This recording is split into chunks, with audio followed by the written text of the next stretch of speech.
Victoria Lane stood in the emergency room at 3 a.m., mascara streaked and shaking, holding the small hand of an unconscious 7-year-old girl who wasn't her daughter. Across the hallway, the child's father, the man she loved, stared at her with eyes full of betrayal. He'd just discovered the truth. The struggling barista he'd fallen for was actually the billionaire CEO who owned half the city. Now his daughter was fighting for her life, and he didn't know whether to trust the woman who'd lied about everything or accept help from the only person powerful enough to save his child. Before we dive into how Victoria's carefully constructed lie unraveled into this nightmare, hit that like button and drop a comment telling me what city you're watching from. I love seeing how far these stories travel. Now, let me take you back to where it all began, 6 months before that desperate hospital night, when a woman who had everything decided to become nothing at all. The restaurant was the kind of place where a single bottle of wine cost more than most people's car payments. Victoria Lane barely noticed. She'd stopped tasting expensive things years ago. They all blurred together into the same flavorless performance of wealth. Across the table, Marcus Whitmore III was explaining, again, why his art collection made him fascinating. Victoria hadn't asked. She never asked. They never noticed. Of course, the Rothko is valuable, Marcus said, swirling wine he probably couldn't actually afford. But what really matters is understanding the cultural significance of post-war abstract expressionism in the context of, "I need to use the restroom," Victoria interrupted, already standing. Marcus blinked, confused by someone walking away mid-sentence. Victoria imagined he wasn't used to it. Men like Marcus, handsome, educated, well-connected, operated under the assumption that everyone wanted to hear them talk, especially women, especially wealthy women who might fund their next venture. She didn't go to the restroom. She went straight to the exit, handed the valet a $100 bill, and asked him to tell Marcus that an emergency had come up. The young man pocketed the cash with practiced efficiency. Victoria wondered how many dates he'd helped people escape. Probably dozens. This city was full of beautiful prisons disguised as opportunity. The September air hit her face like a small mercy. Victoria stood on the sidewalk, watching luxury cars glide past like sharks in dark water, and felt the familiar hollowness expand in her chest. Another dinner, another man who looked at her and saw dollar signs, another performance of connection that dissolved the moment she stopped smiling. Her phone buzzed. A text from her assistant, Jennifer. "How's the date?" Victoria typed back, "Remember that scene in The Shining where Jack Torrance goes crazy from isolation?" 3 dots appeared, then, "That bad? Want me to schedule the next one from the list?" Victoria stared at the message. The list. God, there was always a list. Her well-meaning friends and business associates kept trying to set her up with appropriate men, meaning wealthy, ambitious, and completely transparent in their motivations. She dated tech CEOs who spent dinner explaining why their company was better than hers. Investment bankers who casually mentioned their net worth before appetizers arrived. A pharmaceutical heir who'd actually shown her a prenuptial agreement on the second date, just to see if we're on the same page about expectations. "No more lists," Victoria typed. "I'm done." "Done with dating or done with my list specifically?" "Yes." Victoria called for her driver, then changed her mind and started walking. Her penthouse was only 15 blocks away, and she needed to think. The streets were crowded with Friday night energy, couples laughing, groups of friends spilling out of bars, the whole chaotic mess of people actually enjoying themselves. Victoria moved through it all like a ghost, invisible despite the designer dress and heels that cost more than most of these people made in a month. She'd built an empire. Lane Beauty had started in her garage 7 years ago with a $10,000 loan and an idea about sustainable cosmetics. Now it was a 9-figure company with products in 30 countries and a valuation that made investors salivate. Victoria had made herself into exactly what she'd always dreamed of becoming: powerful, independent, successful beyond measure, and lonelier than she'd ever imagined possible. The penthouse was dark when she arrived. Victoria kicked off her heels in the foyer and padded barefoot across marble floors that echoed with emptiness. Floor-to-ceiling windows offered a view of the city spread out below like scattered diamonds, beautiful and distant and cold. She poured herself a glass of water, not wine, never wine when she was alone, and stood at the window looking at all those lights. Somewhere down there, people were falling in love for real, meeting partners who wanted them, not their portfolios. Building lives based on something other than strategic advantage. Victoria's reflection stared back at her from the dark glass. 34 years old, beautiful by conventional standards, though she'd stopped trusting compliments years ago. Successful beyond her wildest childhood dreams, and so goddamn tired of being hunted. Because that's what dating had become. A hunt. And she was always the prey, never the person. Her phone buzzed again. Another text from Jennifer. Okay, but seriously, are you all right? Victoria looked at the message for a long time. Jennifer had been with her for 4 years, had seen her through 3 serious relationships that all ended the same way, with men who loved her money more than her. Jennifer knew the pattern. Hell, everyone knew the pattern. What they didn't know was that Victoria was about to break it. She sat down at her laptop and opened a new browser window. Her fingers hovered over the keyboard for a moment, then started typing. How to disappear temporarily. She paused, deleted it, tried again. Create new identity legally. Too paranoid. Finally, dating apps for normal people. 3 hours later, Victoria had a plan. It was insane. Possibly the most reckless thing she'd ever considered, and she'd once bet her entire savings on a cosmetics formula that might not work. But somewhere between her 3rd glass of water and the sunrise creeping across the city, the idea had crystallized into something that felt less like desperation and more like hope. She would erase herself, not permanently, not legally, just temporarily. She would become someone else, someone ordinary, someone without money or power or the weight of expectation.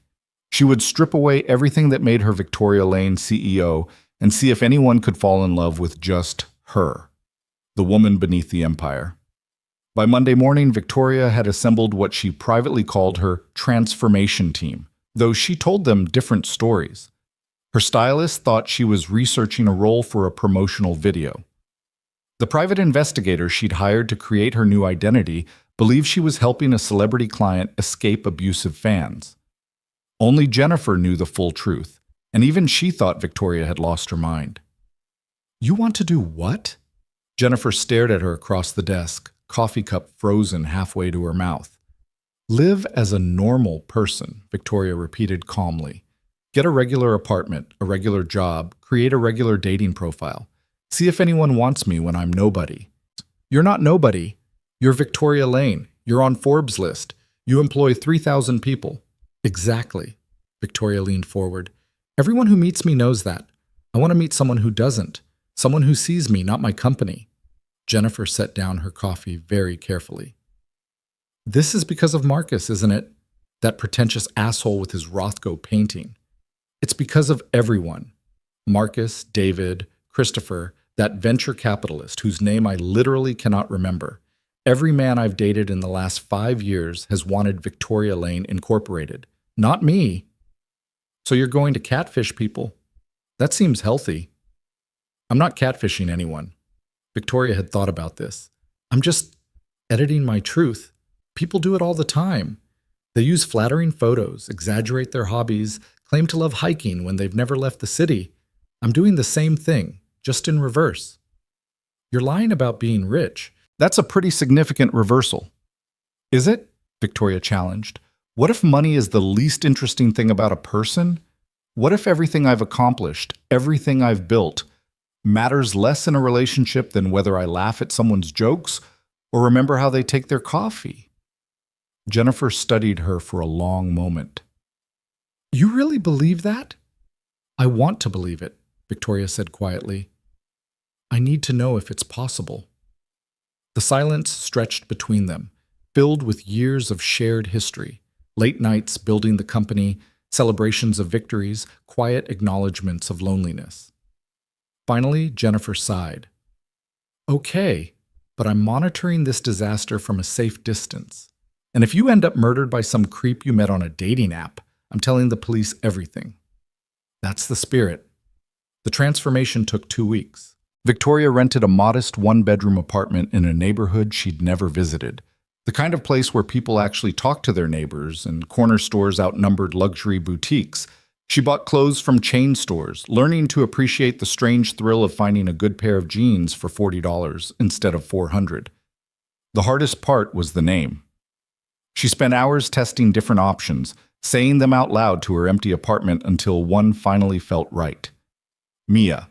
Simple, common, forgettable. Mia Carter. A woman with a small life and no complications. Creating Mia's backstory became oddly therapeutic.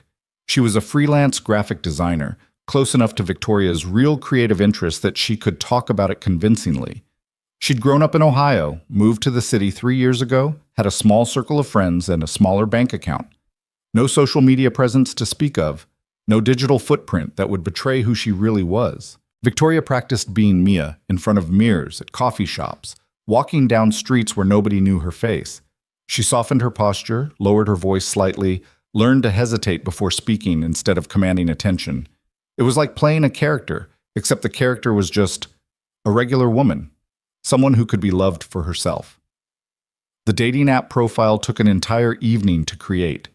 Mia, sat on the lumpy couch in her temporary apartment, trying to summarize a fake life in a few hundred characters. Mia, 34. Graphic designer who believes the best conversations happen over bad coffee.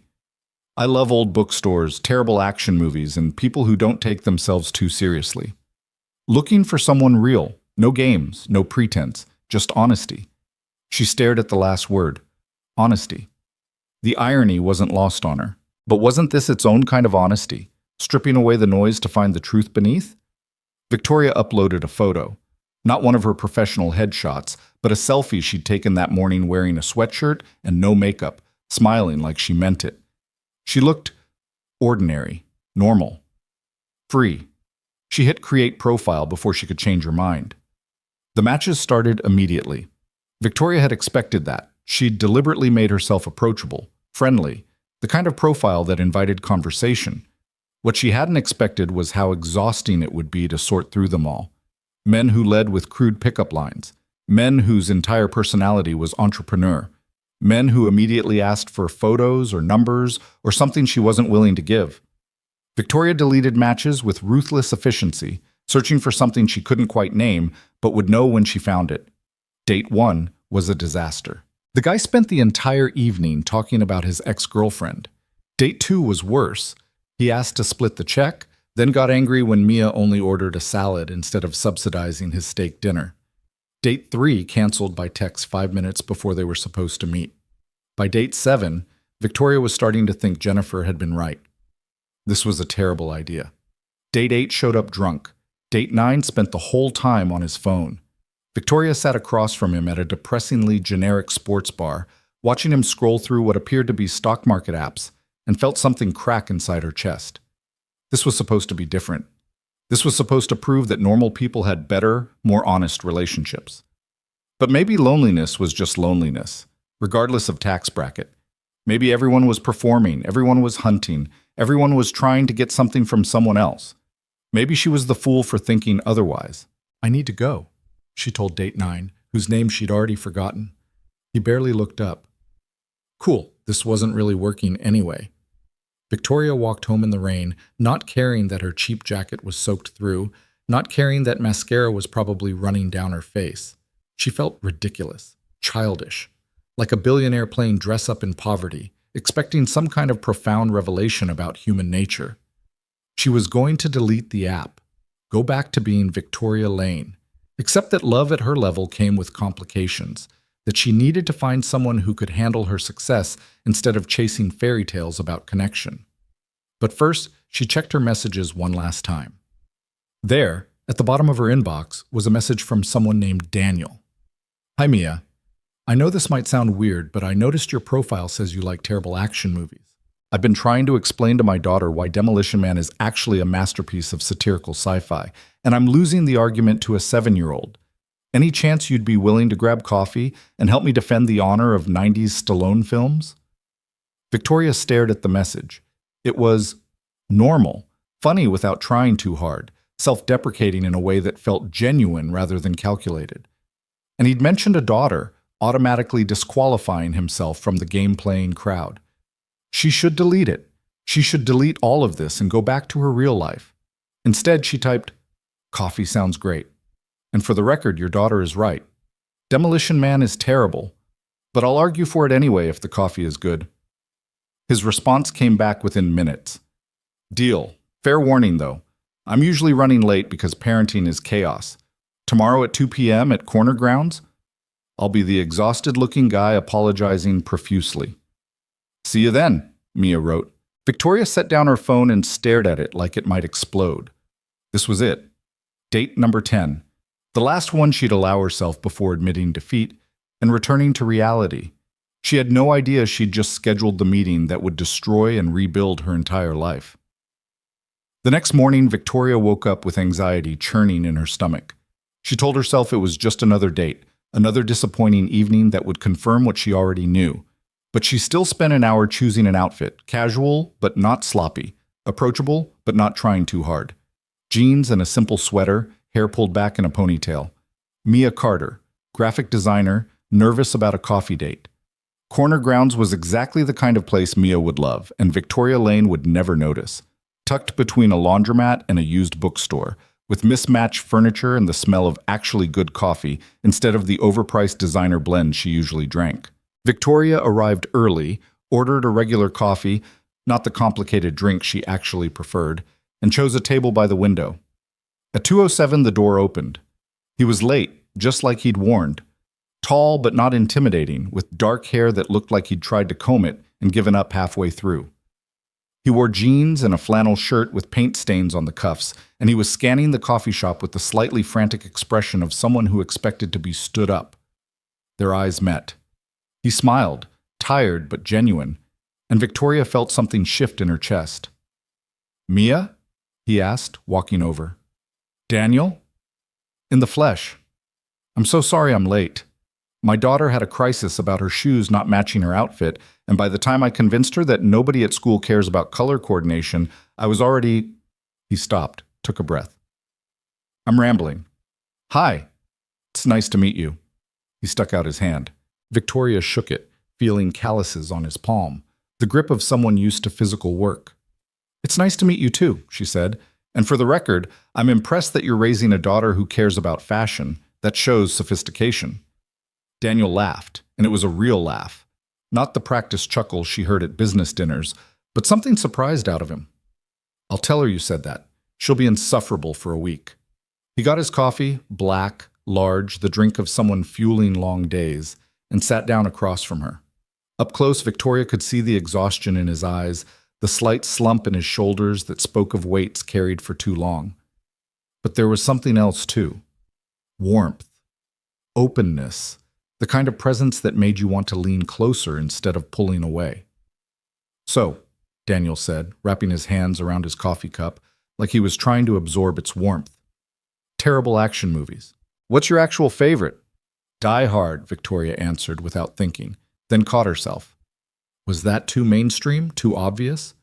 But Daniel was nodding enthusiastically. "Solid choice. Classic hero's journey disguised as explosions. My daughter thinks I'm weird for liking old movies, but I keep telling her that practical effects are better than CGI. He paused. "I'm doing the dad thing, aren't I? Where I just talk about my kid constantly?" "It's fine," Victoria said, and meant it. "Tell me about her." Something softened in Daniel's expression. "Emma. She's 7, going on 17 in terms of attitude. Smart as hell, funny when she wants to be, and currently convinced that dinosaurs are better than people. Can't really argue with that logic." "What's her favorite dinosaur?" "Parasaurolophus, because I quote, it has a cool head crest and doesn't eat anyone. She's very against the carnivores." Victoria found herself smiling. Sounds like she has strong moral principles. "She does." Daniel's voice went quiet for a moment, his hands tightening around his cup. "It's been just the two of us for 3 years now. Her mom, well, that's a second date story maybe. If there is a second date." "There might be," Victoria heard herself say.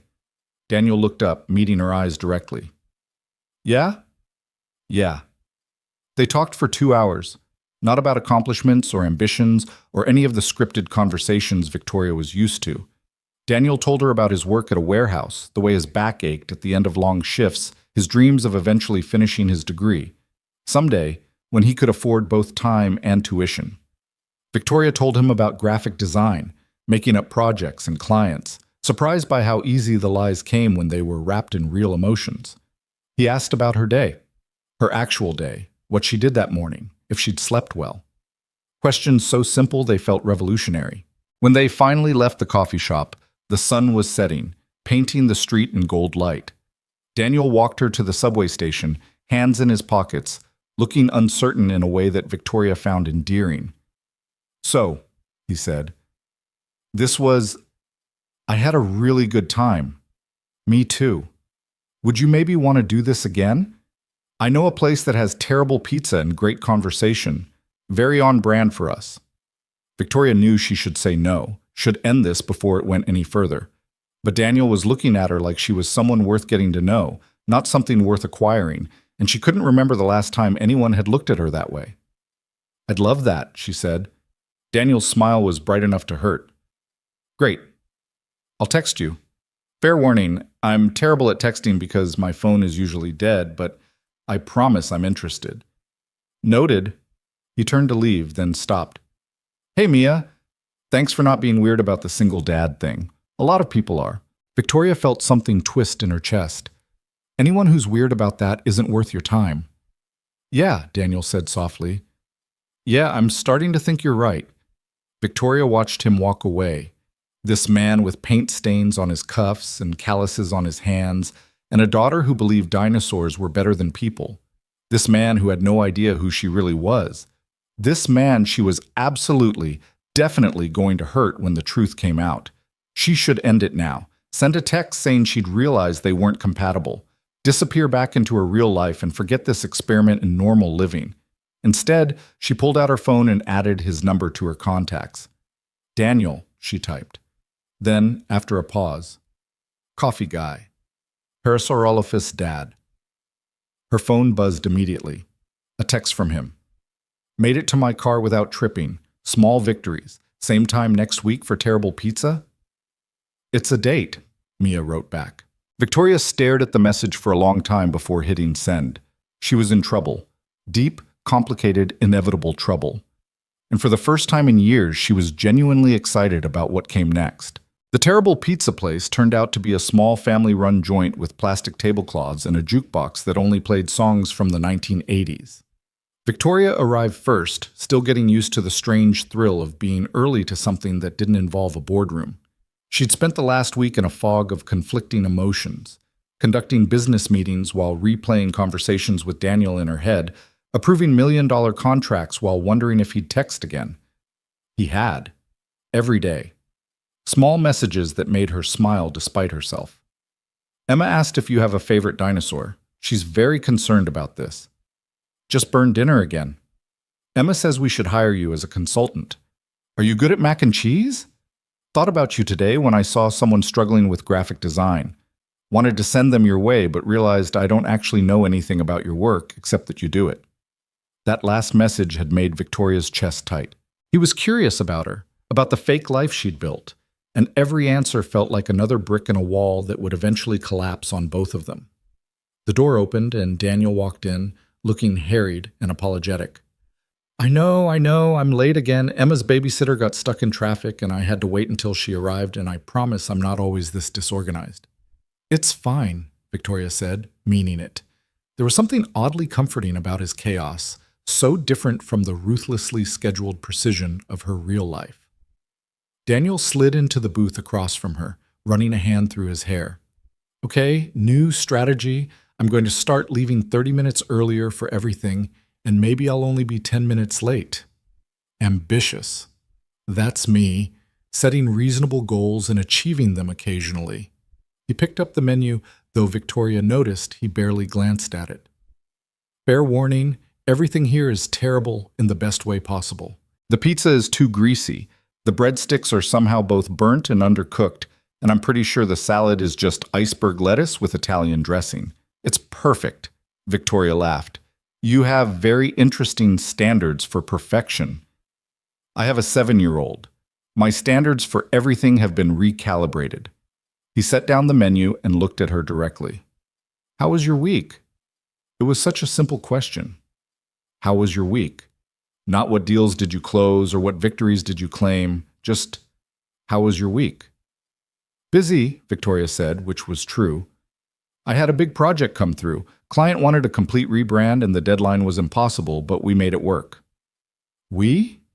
She'd slipped. Mia worked alone. I mean, I made it work. Sometimes I use the royal we when I'm stressed. Daniel nodded, accepting this easily. I do that too. Emma makes fun of me. Last week I said we need to clean our room, and she pointed out that it's her room, and I don't live there. She sounds like she keeps you honest, brutally honest. Last month she told me my dancing looked like a broken robot having a seizure. Daniel grinned. She's not wrong, but still, harsh. They ordered pizza and breadsticks and the suspicious salad. While they waited, Daniel asked about her childhood, her family, the path that led her to graphic design. Victoria found herself weaving truth and fiction together so tightly she almost believed it herself. Her parents were real, middle class, supportive, gone now. Her struggle to build a career was real, just in a different field.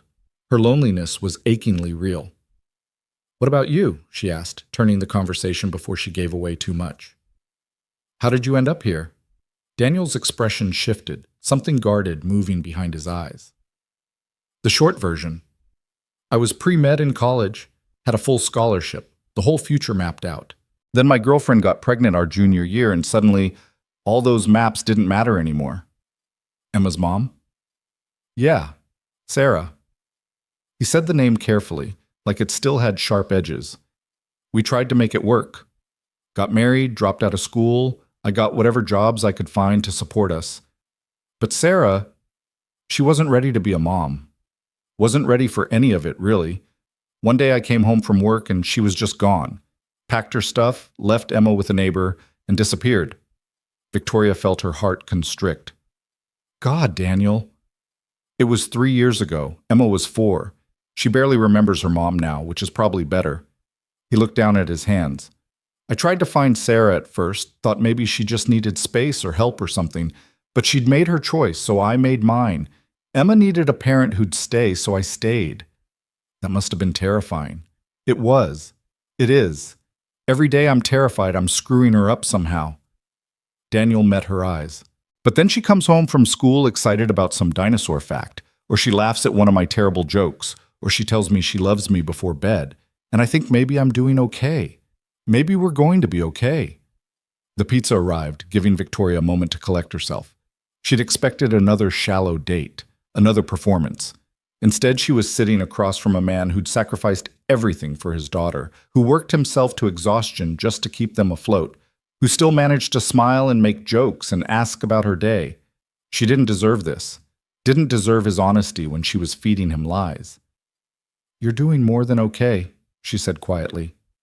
Emma is lucky to have you. I'm lucky to have her. Daniel grabbed a slice of pizza, cheese sliding everywhere. Anyway, that's the second date story I warned you about. Sorry it's depressing. It's not depressing, it's real. Yeah, well, real isn't always pretty. He took a bite, winced. Unlike this pizza, which is both unpretty and questionable. They ate and talked, conversation flowing easier than Victoria had experienced in years. Daniel told her about his warehouse job, the manager who treated them like machines instead of people, the way his back screamed after 10-hour shifts. He talked about picking up extra work on weekends doing construction, anything to save money for Emma's future. He never complained, just stated facts, but Victoria could read the exhaustion between the lines. What about you? Daniel asked. Do you like the work you do? Victoria thought about Lane Beauty, about building something from nothing, about the rush of seeing her products on shelves worldwide. I do. It's creative and challenging and sometimes frustrating, but yeah, I like it. That's good. A lot of people hate their jobs. He paused. I don't hate mine. It's just not what I imagined, you know? When I was 20, I thought I'd be Dr. Brooks by now, helping people, making a difference. You are making a difference. You're raising Emma. Daniel smiled, but it was tinged with something sad. That's what I tell myself at 3 a.m. when she has nightmares, and I'm wondering how I'm going to pay rent. Victoria wanted to fix it, wanted to write a check that would solve all his problems, pay off his debts, send him back to medical school. But Mia Carter couldn't do that. Mia Carter was struggling too, living in a cheap apartment, making ends meet. The realization hit her hard. She'd created a persona so ordinary that she couldn't help the people she cared about without breaking character. "You'll figure it out," she said instead, the words feeling pathetically inadequate. "You're smart and determined and you love your daughter. That's more than a lot of people have." "Maybe." Daniel looked at her with an expression she couldn't quite read. "Can I ask you something?" "Sure." "Why are you single? I mean, you're smart, you're beautiful, you seem to have your life together. I keep waiting for the catch." Victoria's throat went tight. "Maybe I'm just unlucky in love. Or maybe you're picky, which is smart." He leaned forward slightly. "I'm picky too. Not in a snobby way, just Emma's been through enough.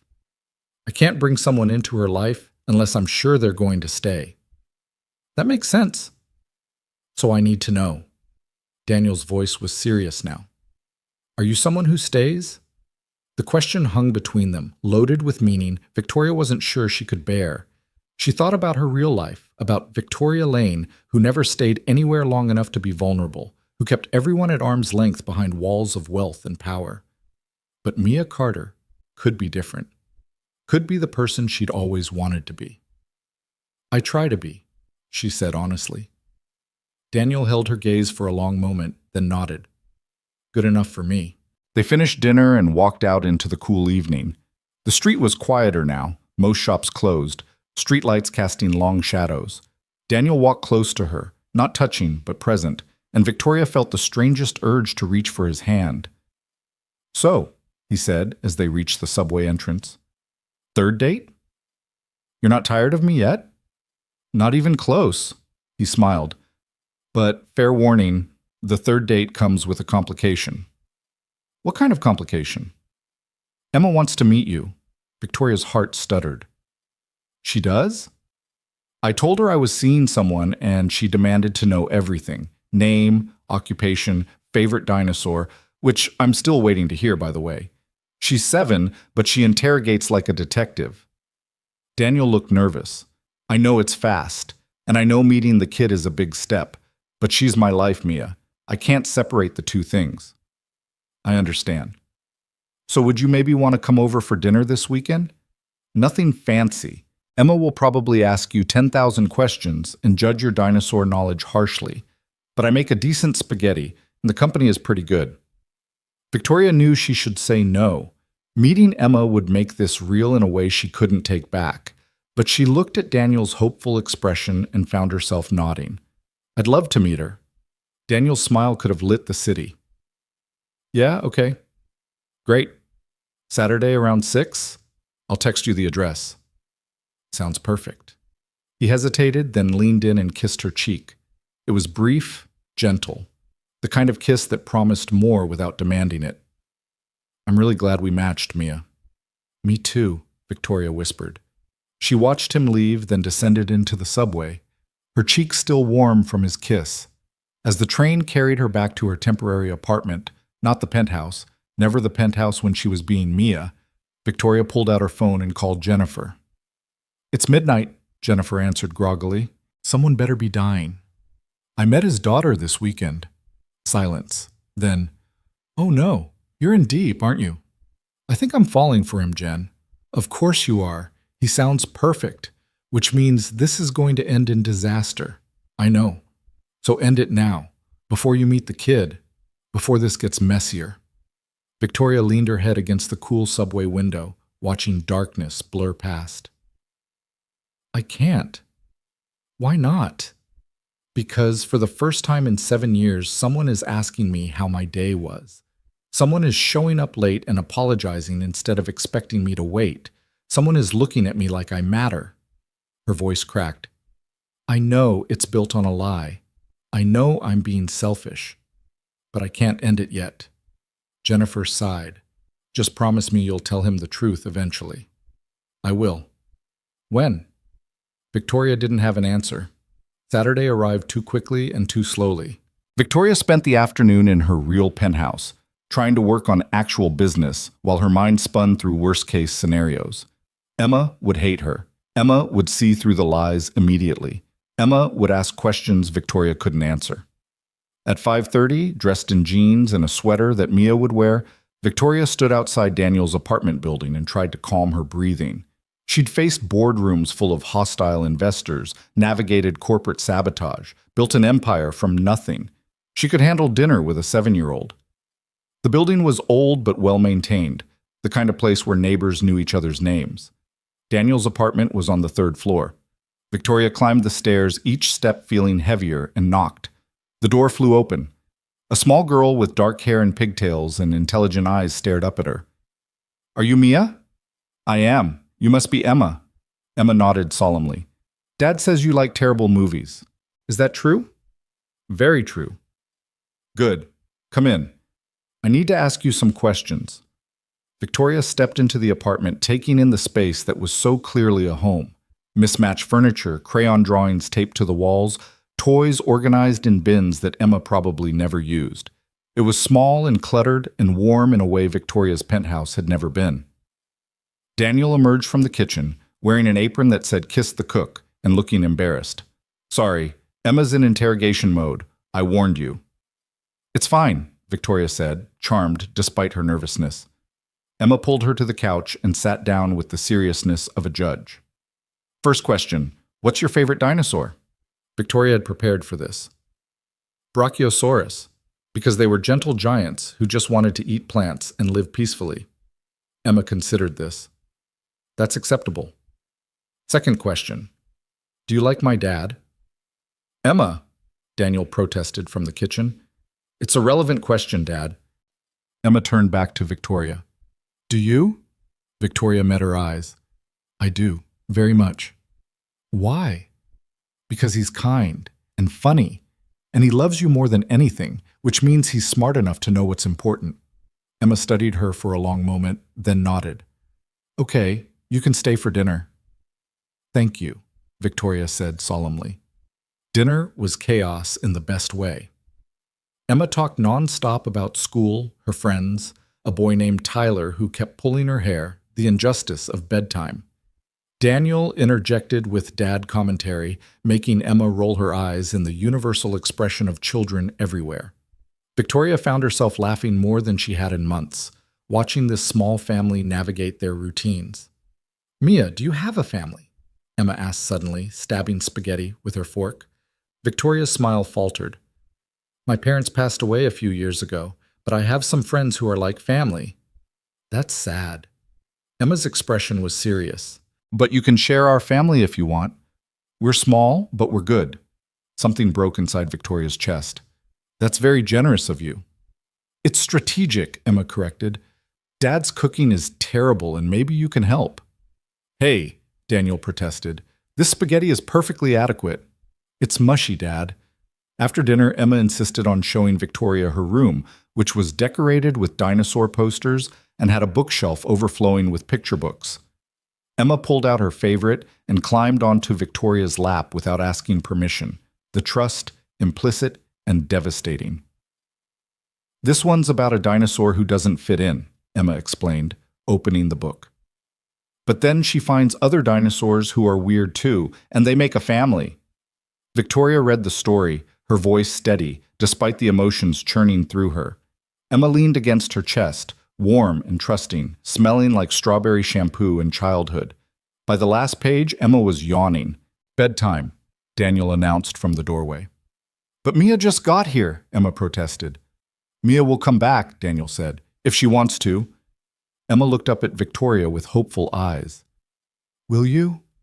Victoria should say no, should extract herself before this went any further.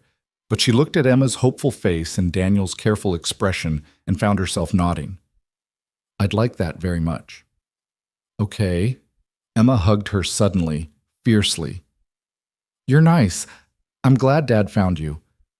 Victoria held her, this small person who'd decided to trust her, and felt guilt settle like stones in her stomach. After Emma was in bed, Daniel walked Victoria to the door. "So, That was dinner with a 7-year-old. She's wonderful. She likes you. That's rare. He leaned against the doorframe. She doesn't trust easily. Can't blame her after her mom. Daniel, Victoria stopped, the truth pushing at her throat. What? She should tell him, right now, before this went any further. But Daniel was looking at her with such warmth, such genuine affection, and the words died in her throat. Thank you for tonight, she said instead. For letting me into your life. Thank you for wanting to be in it.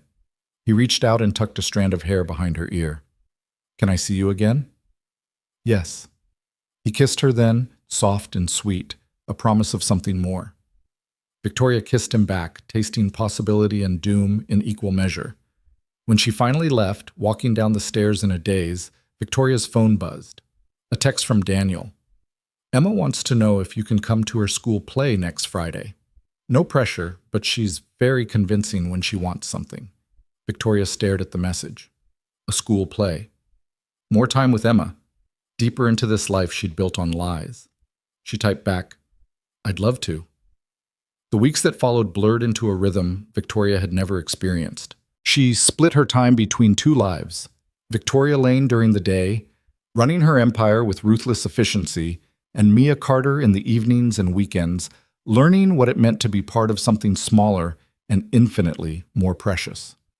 She went to Emma's school play and watched Daniel beam with pride as his daughter forgot half her lines, but smiled through the whole performance. She had dinner with them every weekend, learning Emma's favorite foods and bedtime routines. She met Daniel's friends from work, ordinary people with ordinary problems who accepted her as one of them. And slowly, terrifyingly, she fell in love. Not with the idea of Daniel, but with the reality.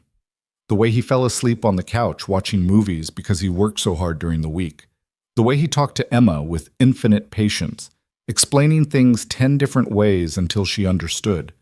The way he looked at Mia like she was the best thing that had happened to him in years. One night, 2 months into their relationship, Daniel cooked dinner at Victoria's apartment, the small, modest apartment that wasn't really hers.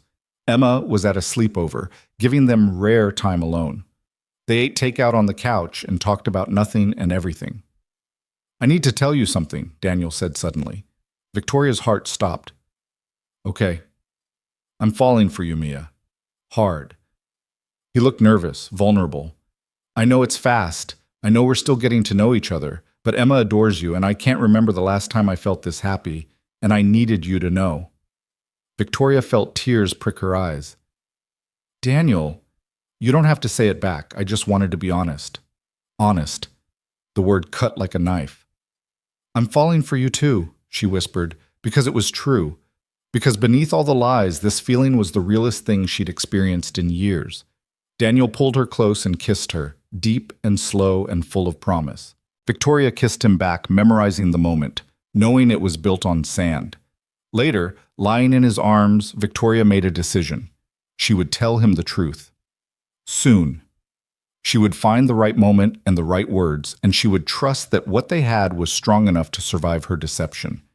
She just needed a little more time. But time, as Victoria was about to discover, wasn't hers to control. The next morning, she was back in her office as Victoria Lane reviewing quarterly reports, when Jennifer knocked on her door. We have a problem. Victoria looked up. What kind of problem?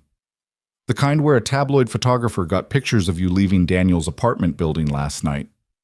Victoria's blood went cold. What? Jennifer laid the photos on her desk. There she was, clear as day, leaving Daniel's building at midnight. The photos were grainy but recognizable, and the headline being prepared was worse. Lane Beauty CEO's secret romance. Who's the mystery man? They don't know who he is yet, Jennifer said quickly. But they will. These vultures always do their research. You have maybe 24 hours before they connect the dots, and Daniel's life becomes a media circus. Victoria stared at the photos, her carefully constructed world crumbling. She'd been so careful, so deliberate, but one photographer on a slow news night had destroyed everything. I have to tell him, she said, before he sees it in the news. Victoria, I have to. She stood up, grabbing her coat. Cancel my meetings. I need to do this now. The drive to Daniel's warehouse felt like traveling toward her own execution. Victoria practiced speeches in her head, trying to find words that would make this okay. But there were no words. She'd lied to him for months, let him fall in love with someone who didn't exist. She found him on his lunch break, sitting on a loading dock eating a sandwich. He smiled when he saw her, that beautiful, unguarded smile that she was about to destroy. "Mia, what are you doing here?" Victoria sat down beside him, her hands shaking. "We need to talk." Something in her tone made his smile fade. "What's wrong?" "I haven't been honest with you." The words came out in a rush. "My name isn't Mia Carter. I'm not a freelance graphic designer. She took a breath. "I'm Victoria Lane." Daniel stared at her. "Victoria Lane? The Victoria Lane, the CEO?" "Yes." "I don't understand. I wanted to meet someone who didn't know about my money, so I created a fake identity and joined a dating app and lied to you about everything." She was crying now, couldn't stop. "I'm so sorry, Daniel. I never meant for it to go this far. I never meant to fall in love with you." Daniel stood up slowly, his face pale. "You lied about everything. Not about my feelings. Those were real, are real. How am I supposed to believe that?" His voice was rising. "You lied about your name, your job, your entire life. What else did you lie about?" "Nothing. Everything else was true. My feelings for you, for Emma. Don't." Daniel's expression was hard now. "Don't you dare talk about my daughter. You played with her feelings too, made her trust you, made her love you." "I love her too." "You love her? You don't even know what love means." He was backing away, shaking his head. "Love is honest. Love is real. Love isn't some rich person's experiment in slumming it." "It wasn't like that, wasn't it?" Daniel laughed bitterly. "You got to play at being normal while I was actually struggling. You got to feel good about yourself dating a poor single dad while sitting on millions of dollars. Did it make you feel generous, noble?" "Please, Daniel, let me explain." "Explain what? That you thought I was too stupid to handle the truth? That you didn't trust me enough to be honest?" He turned away. "I need you to leave. Daniel, leave." His voice cracked. "I can't look at you right now. I can't. Just go." Victoria stood there, tears streaming down her face, watching everything she'd built crumble to dust. She wanted to fight, to beg, to make him understand. But she could see it in his eyes. The trust was gone, shattered by her own selfishness. She left without another word, driving back to her penthouse in a fog. Jennifer was waiting in her office, sympathy on her face. "That bad?" Victoria collapsed into her chair. "Worse. He hates me." "He doesn't hate you. He's hurt." "Same thing." Victoria looked at the city spread out below her, all those lights that had seemed beautiful a few hours ago. Now they just looked cold. "I destroyed the best thing that ever happened to me because I was too afraid to be honest." "So what do you do now?" Victoria wiped her tears, feeling something harden inside her chest. "Now I go back to being Victoria Lane, full time. No more pretending. No more hoping for something different." "You're giving up?" "I'm accepting reality." Victoria turned to her computer, pulling up emails she'd ignored all morning. "Schedule a press conference for tomorrow. We'll get ahead of the tabloid story, make it about the company's expansion, bury the personal stuff." "Victoria, I'm fine, Jen, really." She wasn't. She would never be fine again. But Victoria Lane knew how to smile through pain, how to compartmentalize heartbreak, how to survive, even if survival felt an awful lot like dying inside. The press conference went exactly as Victoria planned. She stood at the podium in her sharpest suit, her armor firmly back in place, and announced Lane Beauty's expansion into 3 new international markets. The reporters asked their predictable questions about the mystery romance, and she deflected with practiced ease, redirecting every personal inquiry back to business. By the end of the hour, the tabloid story was buried under headlines about corporate growth and market share. Victoria Lane, CEO, had won again. Mia Carter had never existed. But the victory felt hollow as Victoria returned to her penthouse that evening. Jennifer had left files for her review, contracts that needed signatures, a schedule packed so tightly there was no room for grief. Victoria poured herself a glass of water and stood at the window, looking down at the city where Daniel was probably putting Emma to bed right now, maybe answering difficult questions about where Mia had gone. Her phone sat on the counter, silent. No texts from Daniel, no messages asking for clarification or second chances. Just silence, heavy and absolute. Victoria had expected this, had prepared for it even. But knowing something intellectually and feeling it emotionally were entirely different experiences. She'd broken something precious, and no amount of money or power could repair it. 3 days passed in a blur of meetings and product launches and strategic planning. Victoria threw herself into work with manic intensity, staying at the office until midnight, reviewing reports that didn't need reviewing, micromanaging projects that had been running smoothly without her interference. Her team noticed but said nothing, exchanging worried glances when they thought she wasn't looking. On the 4th day, Jennifer finally confronted her. "You need to go home and sleep," she said, walking into Victoria's office at 11 p.m. to find her still at her desk. "I'm fine." "You're not fine.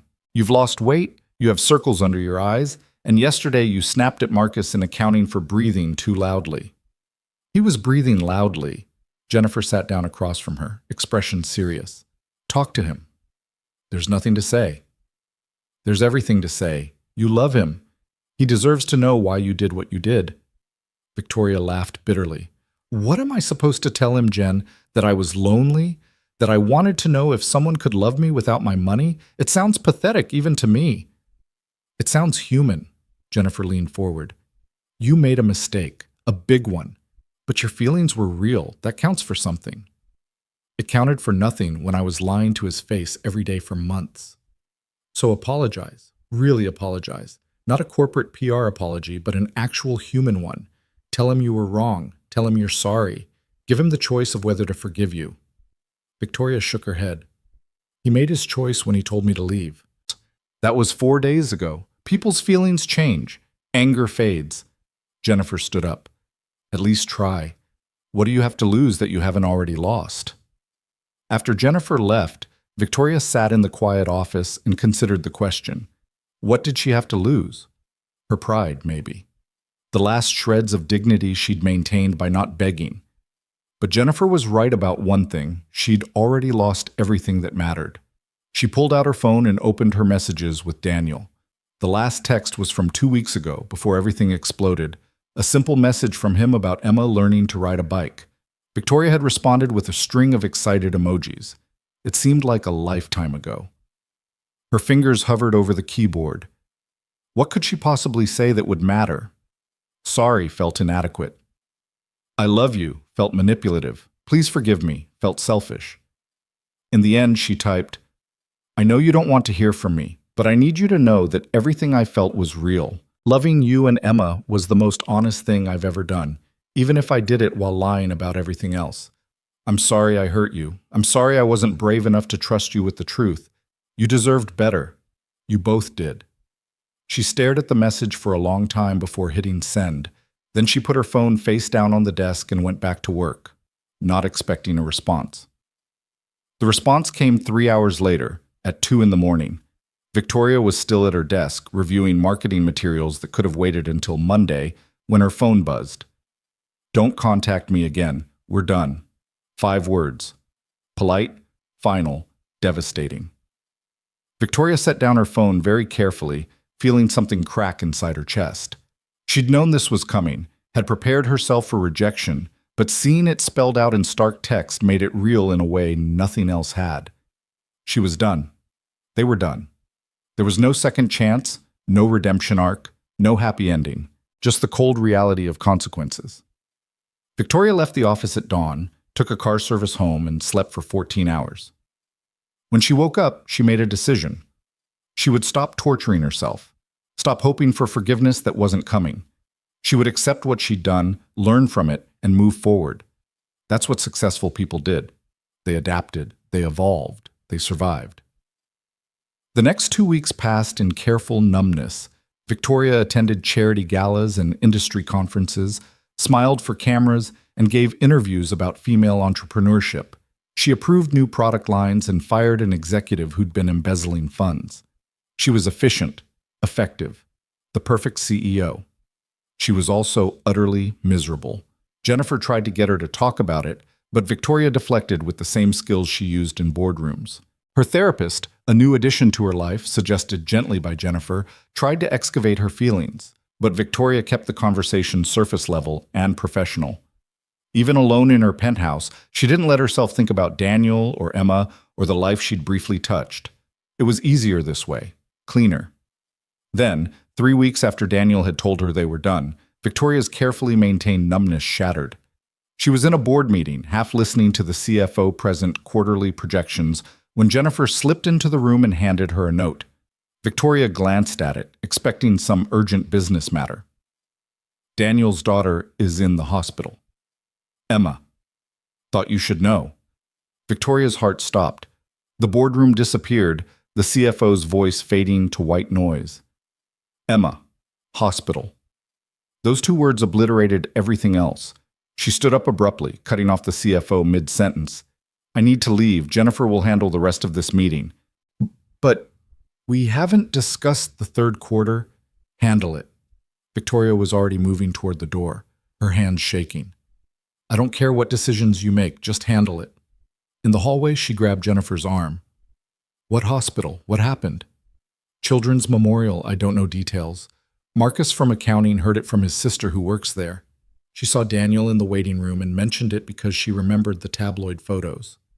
Jennifer looked worried. Victoria, maybe you shouldn't... But Victoria was already running toward the elevator, her heels clicking against marble floors, her breath coming in short gasps. Emma, 7 years old, who trusted too easily and loved dinosaurs and had decided to share her family with a stranger. Emma, who'd hugged Victoria goodnight and asked her to come back. Emma, who was in a hospital, and Victoria didn't even know why. The elevator ride felt eternal. Victoria stood with her fists clenched, trying to breathe normally, trying not to imagine worst-case scenarios. Kids went to hospitals all the time. It could be anything. A broken bone from the playground, an asthma attack, something routine and treatable and fine. But the fear coiling in her stomach suggested otherwise. She didn't remember the car ride to the hospital. One moment she was in her office building, the next she was running through automatic doors into the sterile brightness of Children's Memorial. The reception desk, a nurse asking how she could help, Victoria barely coherent as she asked about Emma Brooks. Are you family? The nurse asked. Victoria hesitated. I'm a friend. Of her father's. The nurse's expression shifted, recognition dawning. You're Victoria Lane. Yes. Please. I need to know if she's okay. The nurse studied her for a moment, weighing protocols against compassion. Finally, she said, 3rd floor, pediatric ICU. But I should warn you, the father is very protective right now. He might not want visitors. Victoria was already moving toward the elevators. The 3rd floor was quieter, more serious, with that peculiar hospital hush that meant critical care. Victoria found the ICU waiting room and stopped in the doorway. Daniel sat in a plastic chair, his head in his hands, still wearing his warehouse uniform. He looked like he'd aged 10 years in 3 weeks, drawn, exhausted, destroyed. Victoria's heart broke all over again. She must have made a sound because Daniel looked up. For a moment their eyes met, and Victoria saw everything, surprise, anger, pain, and underneath it all, the same fear that was tearing through her own chest. What are you doing here? His voice was hoarse. Jennifer told me. I came as soon as I heard. Victoria moved closer, slowly, like approaching a wounded animal. What happened? Is she okay? Daniel laughed, a harsh sound with no humor. Why do you care? Because I love her. Because even if you hate me, even if I ruined everything between us, I still care about Emma. You don't get to care about her anymore. You gave up that right when you lied to us. I know. Victoria's voice cracked. I know I don't deserve to be here. But please, just tell me what happened. Daniel stared at her for a long moment, and Victoria could see him fighting between rage and exhaustion. Exhaustion won. Meningitis, he said flatly. She had a fever Tuesday night, and I thought it was just a cold. By Wednesday morning, she couldn't move her neck. By Wednesday afternoon, she was unconscious. His voice broke. They rushed her into surgery 3 hours ago. There was swelling in her brain. They had to... He couldn't finish the sentence. Victoria felt the floor tilt beneath her. Meningitis, brain surgery. Emma, who'd read her dinosaur books and shared her family, was fighting for her life. Oh God, Daniel. The doctors say the next 24 hours are critical. If she wakes up, if there's no permanent damage... He put his head back in his hands. They keep saying, if. I can't handle the ifs. Victoria sat down beside him, not touching, just present. She's strong. She's going to make it. You don't know that. Nobody knows that. Daniel's shoulders shook. I keep thinking about how I yelled at her Tuesday night for not finishing her homework. That's my last real memory of her awake. Me being angry about goddamn homework. That's not your last memory. You'll have 1,000 more memories with her. She's going to wake up and ask about dinosaurs and complain about your cooking. Stop. Daniel turned to face her, and his expression was devastated. Stop trying to make this better with pretty words. You're good at that, making things sound better than they are. But this isn't a business deal you can spin. This is my daughter dying, and there's nothing you can say to fix it. The words hit like physical blows, but Victoria took them because she deserved them. You're right. I'm sorry. Sorry doesn't help. Money doesn't help. Nothing helps. He turned away again. You should go. No. Daniel's head snapped back toward her. What? I'm not leaving. Victoria's voice was steady despite the tears on her face. You can hate me. You can tell me to shut up. You can ignore me completely, but I'm not leaving this hospital until I know Emma is okay. This isn't your crisis to manage, Victoria. You can't just swoop in and fix everything with your CEO powers. I know. I'm not trying to fix anything. I'm just... Victoria's voice broke. I'm just trying to be here. For Emma. Even if it doesn't matter, even if it doesn't change anything between us. Daniel stared at her, something shifting in his expression. Why? Why do you actually care? Because for 3 months, she was mine too. The words came out raw, unfiltered. I know I didn't earn that. I know I was living a lie. But the love was real, Daniel. When Emma read me her dinosaur books and fell asleep on my lap and told me I could share her family, that was real. That was the realest thing in my entire life. And then you destroyed it. I did. And I'll regret that for the rest of my life. Victoria wiped her eyes. But right now, Emma is in surgery, and you're alone in this waiting room, and I can't just go back to my office and pretend I don't care. I can't do that. Silence stretched between them, heavy with 3 weeks of anger and heartbreak and words that couldn't be unsaid. Finally, Daniel spoke. The coffee here is terrible. Victoria blinked, confused by the non sequitur. What? The hospital coffee. It's worse than that place we went on our first date. He looked at her directly. There's a decent coffee shop 2 blocks away. If you're going to stay, you might as well make yourself useful. It wasn't forgiveness. It wasn't even close. But it was permission to stay, and Victoria grabbed onto it like a lifeline. How do you take it? Black, large. He paused. And maybe something to eat. I don't remember when I last ate. Victoria stood up. I'll be back in 20 minutes. She was back in 15, carrying 2 large coffees and a bag of sandwiches she wasn't sure Daniel would eat. He took the coffee with a small nod and ignored the food, but he didn't ask her to leave again.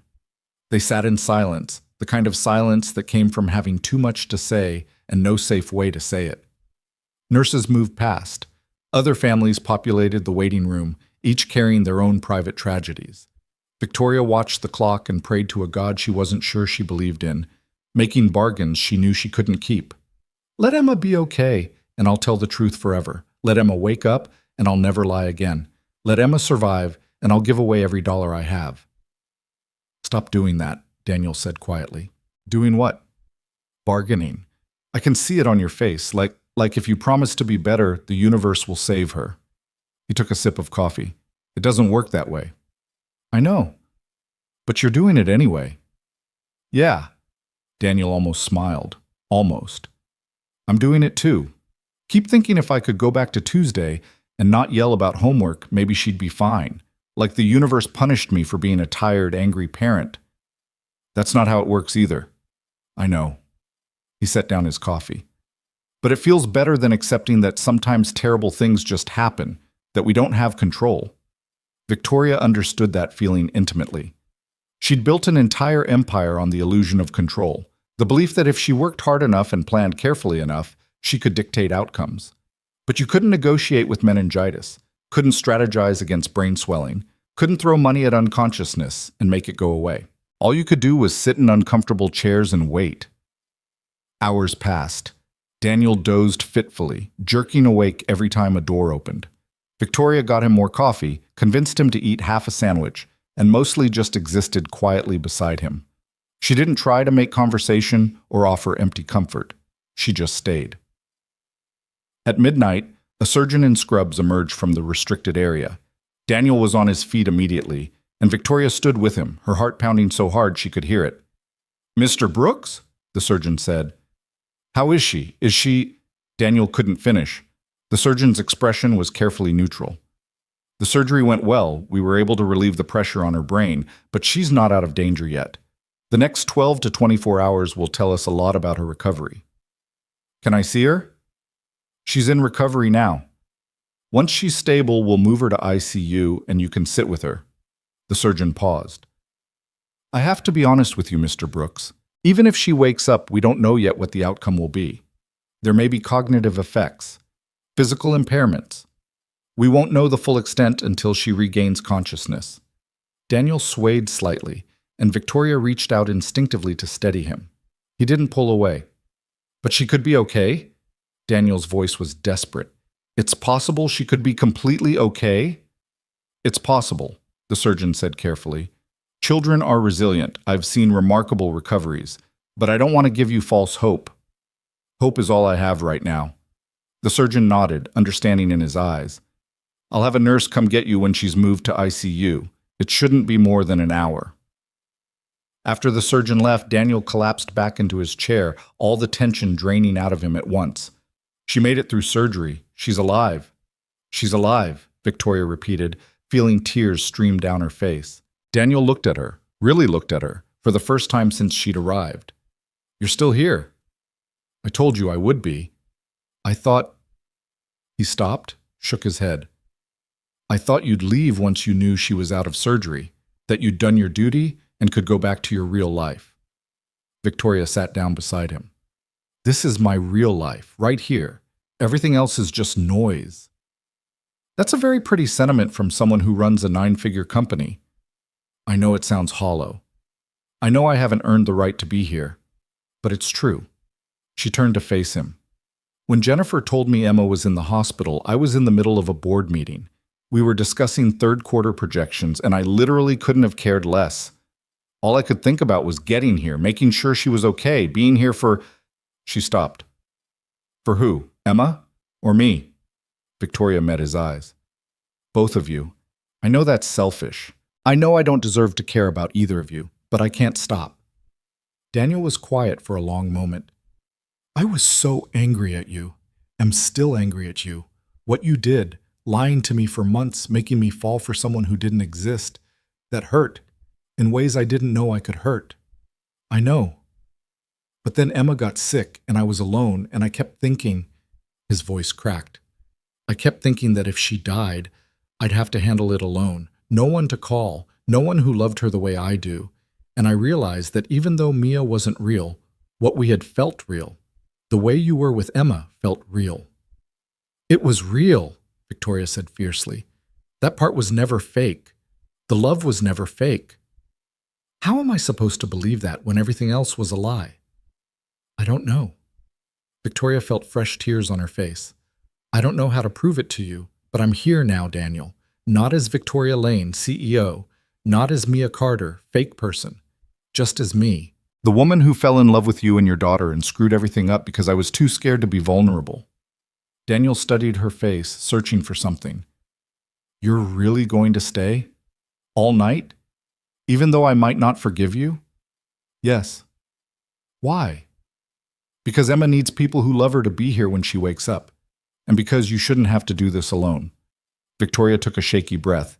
"And because I need to know she's okay. I need to see her open her eyes and ask about dinosaurs. I need—" Her voice broke completely. I need to know I didn't lose both of you forever." The words hung in the air between them, raw and honest and terrifying. Daniel didn't respond immediately, and Victoria didn't push. She'd said what she needed to say. The rest was up to him. Finally, a nurse appeared in the doorway. "Mr. Brooks, your daughter is in ICU room 304. You can see her now."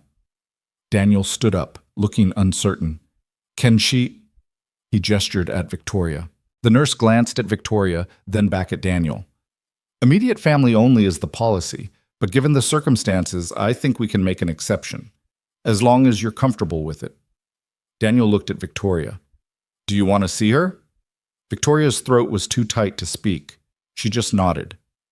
They followed the nurse down sterile hallways to a room filled with monitors and machines. And there, in the middle of it all, was Emma.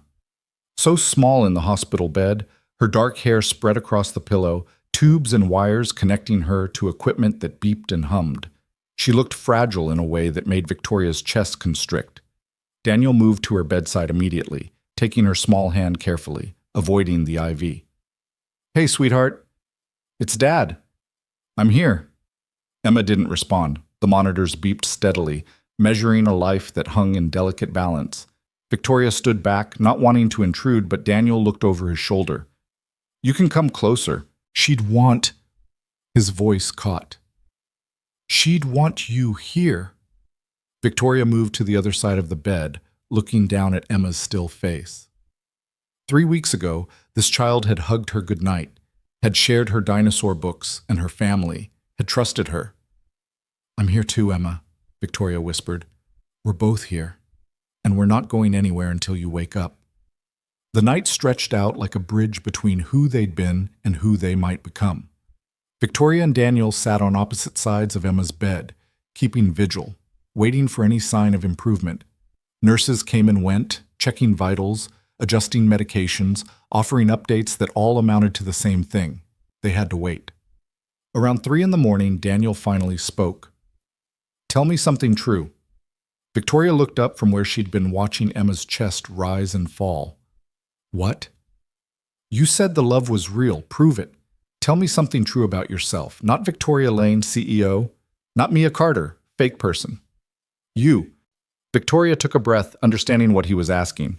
The truth, raw and unvarnished. The things she'd been too afraid to give him before. "I'm terrified all the time," she said quietly. "I built this empire, and everyone thinks I'm so confident and powerful, but I'm scared every single day that I'm not good enough, that someone will figure out I'm just making it up as I go, that everything I've built will collapse because I don't actually know what I'm doing." Daniel didn't interrupt, just listened. "My parents died in a car accident when I was 26. I was just starting Lane Beauty, and I threw myself into work because it was easier than grieving. I haven't had a real relationship since before they died because I was too busy building something to prove I was worth something."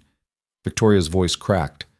"And then I met you, and for the first time in almost a decade, I felt like maybe I was worth something just as myself, not as a CEO, not as someone successful, just as a woman who could make you laugh and be there for Emma." She wiped her eyes. "That's why I lied. Not because I thought you weren't good enough to handle the truth. Because I was terrified you'd look at me differently if you knew. That you'd see the money instead of me. And I was so desperate to be seen as just me that I threw away the best thing in my life." The silence that followed felt heavy with possibility. Finally, Daniel spoke. "I'm terrified too. Every single day. That I'm failing Emma. That I'm not enough. That she'll grow up and realize her dad is just a warehouse worker who dropped out of college and can barely pay rent." He looked at his daughter. "When Sarah left, I thought it was because I wasn't successful enough, wasn't ambitious enough. I internalized that for years." "Daniel, let me finish." He took a breath. "When I met Mia, I thought finally, here's someone who doesn't care about all that, who just likes me for me. And then I found out Mia was Victoria Lane, and it felt like confirmation of every fear I'd ever had, that I wasn't enough, that you'd been slumming it, playing at being normal. That's not what it was. I know." Daniel looked at her across Emma's bed.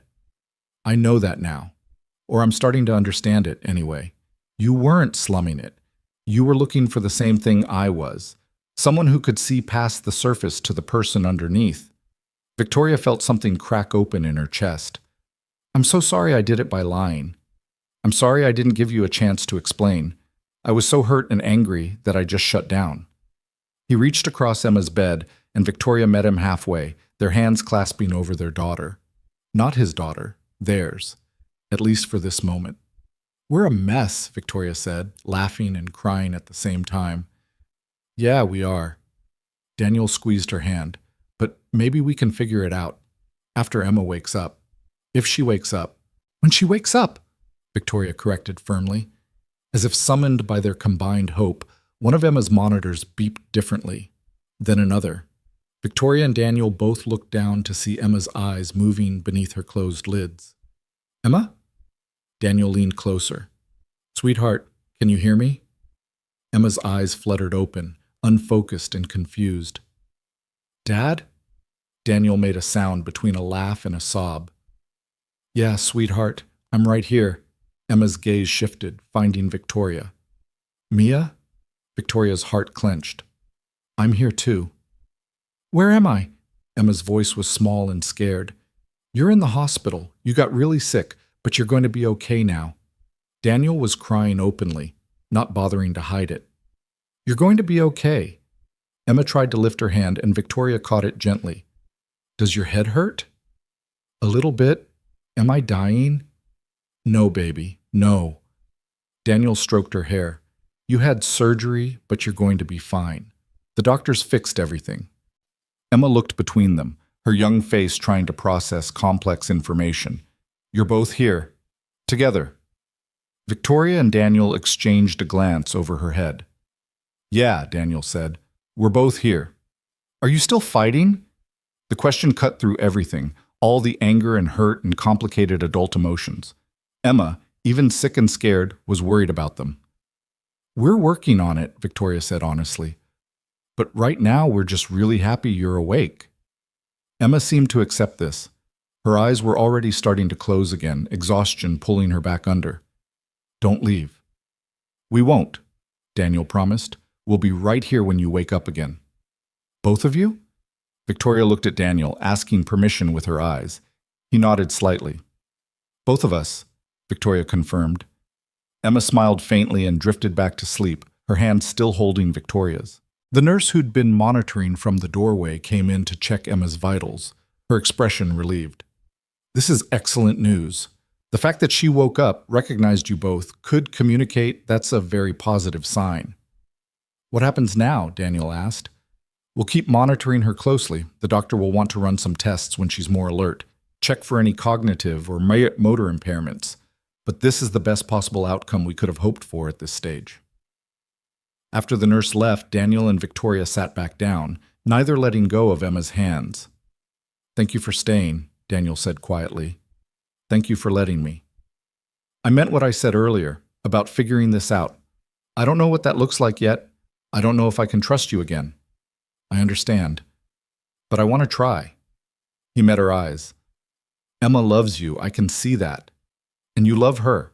That's real, right? That part wasn't an act? That part was never an act. I love her like she's my own. Daniel nodded slowly. Then we start there, with Emma, and we see what happens. It wasn't a declaration of love, wasn't forgiveness or reconciliation, but it was possibility, and possibility was more than Victoria had dared to hope for. As the sun rose over the city, painting the hospital room in soft gold light, Victoria sat holding Emma's hand and thought about truth, about how she'd spent months lying to find it, and how it had taken nearly losing everything to understand what truth actually meant.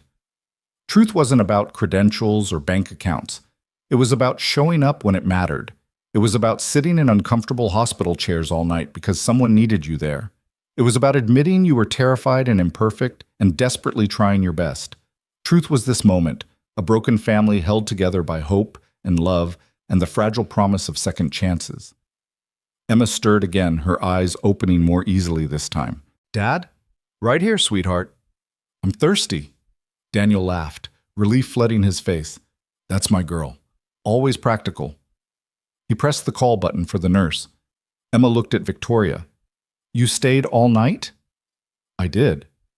Why? I thought you and Dad were mad at each other. Victoria glanced at Daniel, then back at Emma. We were. We are. But that doesn't change the fact that I love you and wanted to be here. Emma considered this with the seriousness of a 7-year-old weighing important matters. So even when people are mad, they can still love each other? Yes, Daniel said firmly. Even when people are mad, the love doesn't go away. Oh, Emma yawned. That's good, because I want both of you here. Victoria felt tears on her face again, but they were different this time. Not tears of grief or regret, but of gratitude. Gratitude that Emma was awake and talking and going to be okay. Gratitude that Daniel was giving her a chance. Gratitude for this imperfect, complicated, beautiful moment. We're here, she said, squeezing Emma's hand gently. We're not going anywhere. And for the first time in 3 weeks, Victoria believed it might actually be true. Emma stayed in the ICU for another 48 hours, while doctors ran tests and monitored her recovery. Victoria never left. She canceled board meetings and product launches, ignored increasingly frantic messages from her executive team, and let Jennifer handle everything with a simple instruction: deal with it. For the first time in her professional life, business came second. Daniel noticed. He didn't comment on it directly, but Victoria caught him watching her sometimes when she dozed in the uncomfortable chair or brought him coffee at dawn or read dinosaur books to Emma in a voice hoarse from exhaustion. Something was shifting between them, slow and cautious, like ice beginning to thaw. On the 3rd day, the neurologist gave them news that made Daniel cry with relief. No permanent damage, no cognitive impairment. Emma would need physical therapy for some residual weakness on her left side, but the prognosis was excellent. She could go home in a week, maybe less. She's a fighter, the doctor said, smiling at Emma, who was currently arguing with a nurse about whether she had to eat the hospital jello. Reminds me why I love working with kids. They're remarkably resilient. After the doctor left, Daniel sat on the edge of Emma's bed and smoothed her hair back. You hear that, sweetheart? You get to come home soon. Can Mia come visit when I'm home? Emma asked, then looked confused. Or is it Victoria? Dad explained, but I don't really understand. Victoria moved closer to the bed. It's Victoria, but you can call me whatever you're comfortable with. That's confusing. Emma frowned. Why did you have 2 names? Daniel and Victoria exchanged a glance. They'd been dreading this conversation, knowing Emma deserved an explanation, but unsure how to make it age-appropriate. Do you remember when we talked about how sometimes people make mistakes? Daniel started carefully. Like when I lied about breaking your coffee mug? Kind of like that. Victoria made a mistake. She wasn't honest about who she was because she was scared. Emma looked at Victoria. Scared of what? Scared that people wouldn't like the real me, Victoria said quietly. So I pretended to be someone else, someone simpler. But we liked you anyway. I know, and I should have trusted that instead of lying. Emma considered this with her characteristic seriousness. When I lied about the mug, you made me apologize, and I couldn't watch TV for a week. That's fair, Victoria said, fighting a smile. So you should apologize and not watch TV for a week too. Daniel made a strangled sound that might have been a laugh. I think Victoria's punishment is a little more complicated than that, sweetheart. Why? Lying is lying. Emma crossed her arms. You always say that trust is important, and when you break it, you have to fix it. Out of the mouths of babes. Victoria felt the truth of Emma's simple logic cut through all the complex adult emotions. You're absolutely right. I'm sorry, Emma. I'm sorry I lied to you. I'm sorry I broke your trust. And I'm sorry it took me so long to be honest. Emma studied her for a long moment. Do you promise not to lie again? I promise. Okay then. You're forgiven. But you still can't watch TV for a week. This time Daniel did laugh, and Victoria joined him. The absurdity of being punished by a 7-year-old somehow exactly what the moment needed. Deal, Victoria said solemnly. Later, when Emma was napping and they were alone in the hallway, Daniel turned to Victoria. She forgave you just like that. I wish it was that easy for me. I don't expect it to be easy. I don't expect it at all. Victoria leaned against the wall, exhaustion finally catching up with her. But I meant what I said. No more lies. Even if the truth is uncomfortable. Then tell me something true right now. Daniel crossed his arms, not hostile, but guarded. When you were being Mia, living in that apartment, going on dates with me, was any of it real, or was I just an experiment? Victoria had known this question was coming, had prepared for it during long nights watching Emma sleep, but preparation didn't make honesty easier. At first it was an experiment. I wanted to know if someone could love me without my money. She met his eyes. But by our third date, it stopped being an experiment. By the time I met Emma, I was terrified because I knew I was falling for you, and I didn't know how to stop the lie without losing you. So you just kept lying. Yes, which was wrong. I should have told you the truth the moment I realized I had real feelings. Victoria's voice cracked. I should have trusted you to handle it. Instead, I was a coward. Daniel was quiet for a long moment. When I found out who you really were, you know what hurt the most? Not the money thing. Not even the lying exactly. It was that you didn't think I was strong enough to love the real you. The words hit like a physical blow. Daniel, you assumed I couldn't handle your success, that I'd be intimidated or resentful or whatever, but you never gave me the chance to prove otherwise. He looked at her directly. I'm not saying I would have handled it perfectly. Maybe I would have been intimidated, but you took that choice away from me. Victoria felt tears streaming down her face. You're right. I made that decision for both of us because I was scared, and I'm sorry. I'm so sorry. I know you are, Daniel sighed, and I'm trying to understand why you did it, trying to see it from your perspective, but it's hard, Victoria.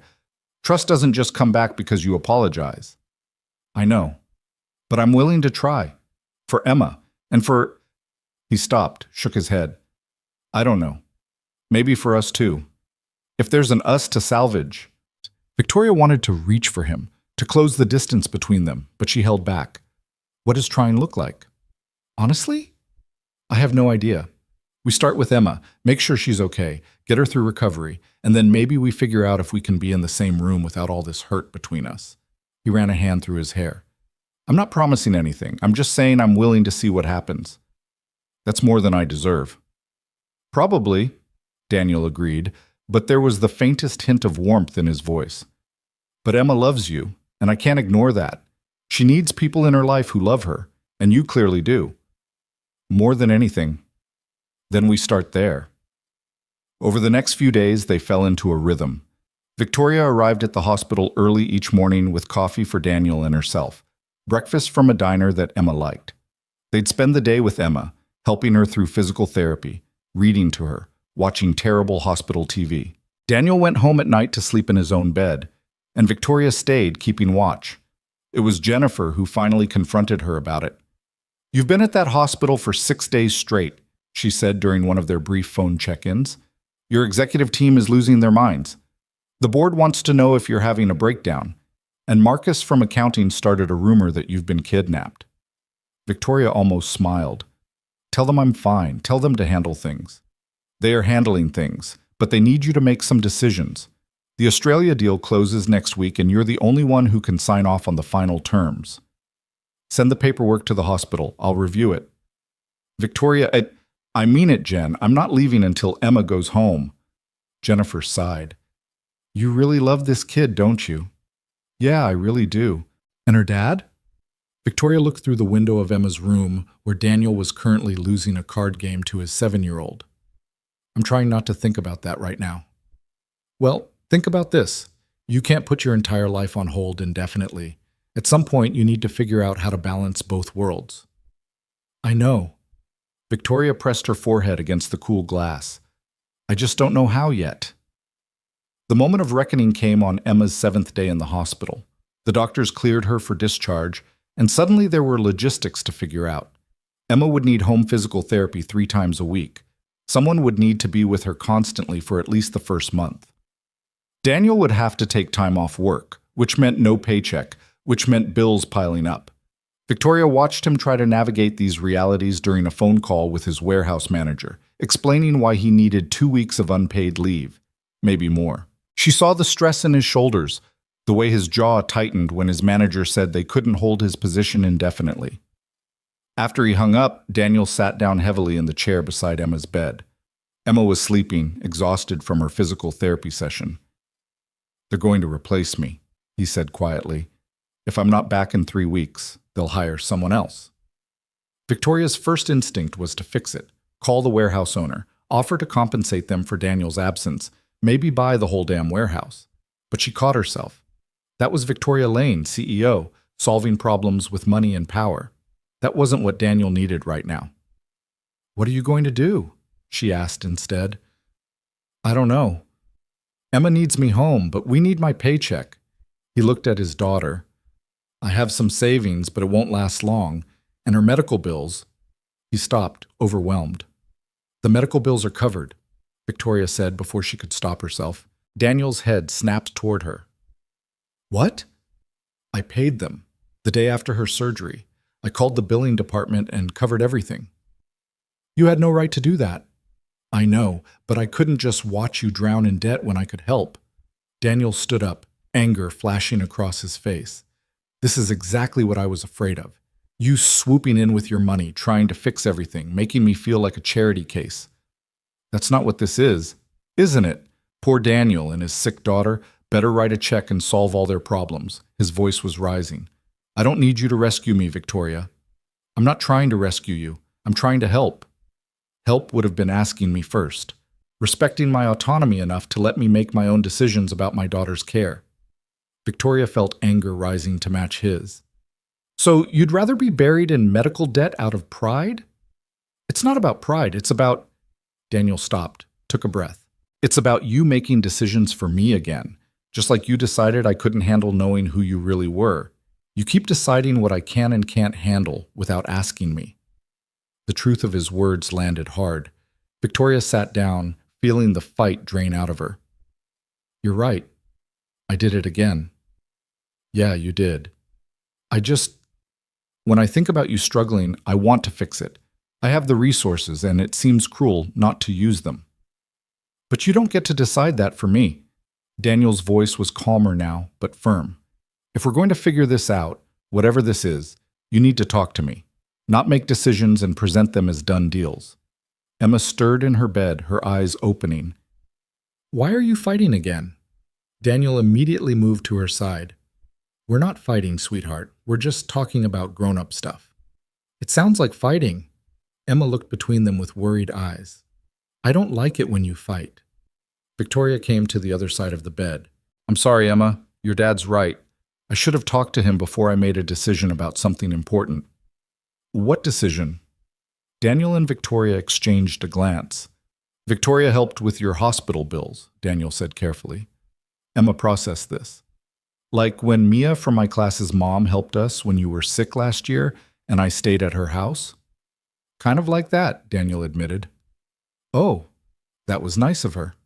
Emma looked at Victoria. "Did you ask Dad first if he wanted help?" "No, I didn't." "You should have. Dad doesn't like when people decide things for him. He gets that face." Emma demonstrated by scrunching up her features. Despite everything, Victoria felt a smile tug at her lips. "You're right. I should have asked." "It's okay. You can just ask next time." Emma yawned. "Can we go home today?" "We can," Daniel said, stroking her hair. "We're just waiting for the doctor to sign the discharge papers." After Emma drifted back to sleep, Daniel looked at Victoria across the bed. "She's right, about asking next time." "There's going to be a next time?" "I don't know." Daniel sighed. "But if there is, we need to figure out how to do this differently. You can't just throw money at problems without consulting me. And I can't—" He stopped, struggled with something. "I can't let my pride get in the way of accepting help when Emma needs it. So what do we do about the medical bills?" "Keep them paid. I hate it, but Emma's health is more important than my ego." He held up a hand before Victoria could speak. "But going forward, you ask first, about everything, even if you think you know what's best." "Deal." They brought Emma home that afternoon. Daniel's apartment felt smaller with all three of them in it, Victoria hyper-aware of her presence in this space that wasn't hers. Emma was excited to be back in her own bed, surrounded by her stuffed animals and dinosaur posters, but the exhaustion of the hospital stay caught up with her quickly. "I'll stay until she falls asleep," Victoria offered as Daniel tucked Emma in. "You don't have to," Daniel started, then stopped. "Sorry, that was automatic. If you want to stay, you can stay." Victoria sat on the edge of Emma's bed. "How are you feeling, sweetheart?" "Tired, but happy to be home." Emma reached for both their hands. "Will you both be here when I wake up?" Daniel looked at Victoria, a question in his eyes. She nodded slightly. "Yeah," he told Emma. "We'll both be here." After Emma fell asleep, Daniel made coffee, and they sat at his small kitchen table. The apartment was quiet, except for the hum of the refrigerator and distant traffic noise. Victoria felt the strangeness of being here as herself, not Mia, sitting across from Daniel in the life she'd briefly inhabited under false pretenses. "I need to go back to work eventually," she said quietly. "My company needs me." "I know, I wasn't expecting you to give up your entire life. But I want to be here for Emma's recovery, and for you if you'll let me." Daniel wrapped his hands around his coffee mug. "What does that look like practically? You're a CEO, you have responsibilities. I can't ask you to put all that aside." "You're not asking, I'm offering." Victoria leaned forward. "I can work remotely most of the time, come to the office for critical meetings, delegate more to my executive team, which honestly I should have been doing anyway. And when Emma's better, when things go back to normal?" "I don't know," Victoria admitted. "I haven't figured that part out yet." "Me either." Daniel took a sip of coffee. "This is complicated, Victoria. Even without the line, we're from completely different worlds. You run a company worth millions. I work in a warehouse. You live in a penthouse. I live in a 2-bedroom apartment where the heat doesn't always work." "Those are just circumstances." "Are they?" "Because money affects everything. How we see the world, what opportunities we have, how we raise kids." He looked toward Emma's room. "What happens when Emma gets older and she sees the difference? When she realizes you could give her things I never could?" Victoria felt the weight of his question. "I don't want to replace you as her parent." "I know. But the power imbalance is there whether we acknowledge it or not." "So what do we do?" Daniel set down his mug. "We talk about it, honestly. We set boundaries. We figure out what works for our specific situation instead of pretending the money doesn't matter." "Okay." Victoria took a breath. "Then let's start now. What do you need from me regarding Emma's recovery?" "I need you to be present, but not take over. I need you to ask before you make financial decisions. I need you to remember that I'm her father, and I make the final calls about her care." "I can do that." "Can you? Really?" Daniel's expression was serious, because you're used to being in charge, making executive decisions, having final say. This requires you to step back and trust me. Victoria felt the challenge in his words. He was right. Everything in her professional life had trained her to lead, to decide, to take control. But this wasn't business. This was family, messy and complicated and requiring a kind of vulnerability she'd spent years avoiding. "I'll try," she said honestly. "I'll probably mess up sometimes, but I'll try." Daniel studied her face. "Why? Why are you willing to change your whole life for us?" "Because when Emma was unconscious in that hospital bed, I realized something." Victoria's voice cracked. "I'd give up everything. The company, the money, all of it, if it meant she'd be okay. And that's when I knew this wasn't just about wanting to be loved for myself. It was about love, period. Real love. The kind that makes you rearrange your entire world. You barely know us." "I know enough. I know Emma is brave and funny and sees the world with this beautiful clarity. I know you work yourself to exhaustion because you love your daughter more than anything. I know that the 3 months I spent with you were the happiest I've been in a decade." Victoria wiped her eyes. "And I know that I destroyed it through my own cowardice. So if you're giving me even the smallest chance to fix this, I'm going to take it, even if it's hard, even if it requires me to change everything." Daniel was quiet for a long moment. Then he reached across the table and took her hand. It was the first time he'd initiated physical contact since before everything fell apart. "I'm scared," he said quietly. "Scared of trusting you again. Scared of what happens if this doesn't work out and Emma gets hurt. Scared that I'm being an idiot for even considering this." "I'm scared too." But I'm also, he squeezed her hand, I'm also still in love with you, which makes me angry at myself because you lied to me and I should be over it by now. Victoria's heart stuttered. You still love me? Unfortunately, he almost smiled. I've spent 3 weeks trying to talk myself out of it, listing all the reasons why this is a terrible idea. But when I saw you in that hospital, when you stayed all night even though I'd told you we were done, when you looked at Emma like she was your whole world, his voice broke. I couldn't deny it anymore. I love you too, Victoria whispered. I loved you when you were late to our first date and apologized profusely. I loved you when you let Emma interrogate me about dinosaurs. I loved you when I was lying to you, and I love you now that I'm telling the truth. Daniel pulled her closer, their foreheads touching across the table. This is going to be complicated. Probably. We're going to have to figure out a lot of logistics. Definitely. And I still don't fully trust you. I know. I'll earn it back, however long it takes. Daniel kissed her then, soft and tentative, like testing whether the ground beneath them would hold. Victoria kissed him back, tasting possibility and fear and hope, all mixed together. When they pulled apart, Daniel rested his hand against her cheek. We take this slow, one day at a time. Focus on Emma first. Agreed. And you tell me the truth, about everything, even when it's uncomfortable. I promise. Okay. He took a shaky breath. Then let's see what happens. The next few weeks established a new rhythm. Victoria split her time between Daniel's apartment and her office, learning to delegate in ways that terrified and liberated her. Jennifer picked up more responsibility, along with the executive team who'd been waiting for years for Victoria to trust them with real authority. Emma's recovery progressed steadily.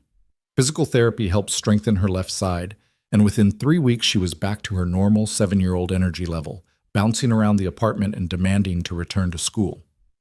Victoria was there for every therapy session, cheering Emma on, learning the exercises so she could help practice at home. Daniel watched it all with cautious hope, slowly letting Victoria back into their lives.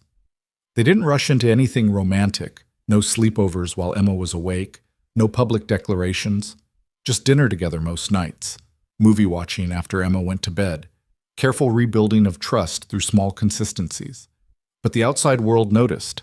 Tabloids ran stories about Victoria Lane's mysterious disappearing act. Business publications speculated about Lane Beauty's future. Victoria's board of directors requested a meeting to discuss her concerning absence from leadership. You need to address this, Jennifer said during one of their video calls. The board is getting anxious. Investors are asking questions. You can't just ignore your company indefinitely. I'm not ignoring it. I'm working remotely. Working remotely is different from being present. Victoria, I love that you're finding balance, but you built this company from nothing. You can't just walk away. I'm not walking away. Victoria stopped, frustrated. I don't know what I'm doing, Jen. I'm trying to figure out how to have both. Then let me help. Come to the board meeting next week. Show them you're still committed. Prove that you can have a personal life and still run the company. Victoria looked around Daniel's small apartment where she'd been spending most of her time. Emma was at school, Daniel was at work, and Victoria was reviewing quarterly reports on a laptop balanced on a kitchen table that wobbled. You're right, she admitted. I need to show up, for the company and for myself. The board meeting was scheduled for the following Tuesday. Victoria prepared extensively, pulling together presentations and financial projections, ready to prove that her absence hadn't damaged the company. But the night before the meeting, as she was rehearsing her talking points, Daniel asked her to dinner. There's something we need to discuss, he said, his expression serious. They went to a quiet restaurant, leaving Emma with her usual babysitter. Daniel was nervous, fidgeting with his napkin, and Victoria felt anxiety build in her chest. What's wrong? She asked after they'd ordered. Nothing's wrong exactly. Daniel took a breath. I've been thinking about us. About what this looks like long term. Okay. You've been amazing these past few weeks, showing up for Emma, respecting my boundaries, being honest even when it's hard. He met her eyes. I'm starting to trust you again, starting to believe that what we have might actually work. Relief flooded through Victoria. That's good, right? It is. But it also means we need to have some hard conversations about the future. Daniel leaned forward. You have this whole other life, this company and penthouse and world that I'm not part of, and at some point, you're going to have to fully go back to it. I don't want to go back to living separate lives. Then what do you want? Victoria had been asking herself this question for weeks. I want both. I want my company because I built it, and I'm proud of it. But I also want this, you and Emma and family dinners and helping with homework. I want all of it. That's a lot to balance. I know, but I think I can do it. I just need to be smarter about delegation and priorities. She reached across the table for his hand. My company is important, but you and Emma are more important. Daniel squeezed her hand. I need to know that's really true. Because Emma's already attached to you again. If you're going to disappear back into your CEO life and become someone we only see occasionally, I need to know now before she gets hurt. I'm not going to disappear. I'm going to be present, really present, not just physically there while mentally in a boardroom. Can you really do that? Can Victoria Lane, CEO who built a 9-figure empire, really step back and just be a person? It was the central question, the one Victoria had been avoiding. Could she be both? Could she run a company and be present for a family? Could she maintain the drive and ambition that built Lane Beauty while also making room for school plays and family dinners? I don't know, she admitted. I've never tried to balance both before. I've always been all in on work and nothing else. But I want to try. For you and Emma, I want to try. Daniel studied her face. I believe you. But I also know how seductive work can be. How easy it is to tell yourself you'll just handle this one crisis or make this one deal and then you'll step back. And suddenly years have passed and you've missed everything. Is that what happened with Emma's mom? The question was too personal, crossed a boundary, but Daniel didn't pull away. Sarah wasn't driven by work. She was just driven by wanting something other than what she had. But yeah, there's a parallel. She kept saying she'd settle down, be present, commit, and then one day she just left. I'm not Sarah. I know. But you're also not someone who's ever had to split your focus before. And I need to know that when it comes down to it, when there's a board meeting the same night as Emma's school concert, you'll choose Emma. Victoria felt the weight of what he was asking, a promise she wasn't sure she could keep every single time. I'll try. I can't promise I'll never mess up or have to make hard choices, but I promise Emma and you will always be my priority. Okay. Daniel took a breath. Then there's something else we need to discuss. What? Where this goes, what we tell Emma, what we tell the world. He looked nervous. Because if we're really doing this, if we're really trying to build something, we need to figure out what that looks like. Victoria's heart raced. What do you want it to look like? I want... Daniel stopped, started again. I want you in our lives, really in our lives. Not just visiting or helping out, but part of the family. I want Emma to be able to count on you being there. I want to be able to count on you being there. I want that too. But that means going public. It means the media finding out that Victoria Lane is dating a warehouse worker with a kid. It means scrutiny and probably some ugly commentary. Victoria had thought about this too. I don't care what the media says. You might when they start digging into every aspect of our lives, when they take pictures of Emma without permission. When they speculate about whether I'm with you for your money. Daniel's voice was tight. I've thought about this a lot, Victoria. Your life comes with a level of exposure that I've never had to deal with. I need to know Emma will be protected. I'll hire security. We'll be careful about what's public. I'll do whatever it takes to keep her safe. Can you really control it, though? Can anyone control the media once they decide to care about something? It was a fair question. Victoria thought about all the celebrity relationships destroyed by paparazzi, all the children traumatized by constant attention, all the ways money and fame could poison normal life. No, she said honestly. I can't control what they write or how they invade our privacy, but I can control how I respond. I can refuse to engage with tabloid nonsense. I can set firm boundaries about Emma's exposure, and I can use my resources to protect our family as much as possible. Our family, Daniel repeated softly. Is that what this is? Victoria met his eyes. I hope so. If you'll let it be. Daniel was quiet for a long moment, and Victoria could see him weighing risks and possibilities, fear and hope. Finally, he nodded. Okay, let's try. Really try. Not just dating, but building something real. Victoria felt tears prick her eyes. Yeah? Yeah. Daniel smiled, and it was the first completely unguarded smile she'd seen from him since before everything fell apart. But we do this right. We tell Emma together. We figure out the logistics. We move at a pace that works for all of us. Agreed. They talked late into the night, planning and dreaming and navigating the complex reality of blending two very different lives. By the time Daniel drove her back to her penthouse, a concession to the board meeting the next day, they had the outline of a plan. Victoria would maintain her role as CEO, but restructure her schedule to allow for regular family time. Daniel would look for a new job with better hours and benefits, something Victoria could help with through her network without making him feel like a charity case. Emma would be told the truth in age-appropriate terms and given agency in how much she wanted Victoria involved in her life. And they would try, really try to build a family from the broken pieces of trust and the fragile foundation of love that had survived everything. The board meeting the next day was intense. Victoria faced questions about her commitment, her vision for the company's future, and whether her personal life was affecting her judgment. She answered each question with the honesty she'd learned from Daniel, admitting she was finding balance, explaining that she was delegating more to create a sustainable leadership structure. Lane Beauty was built on my obsessive dedication, she told the board. But obsessive dedication isn't sustainable long-term.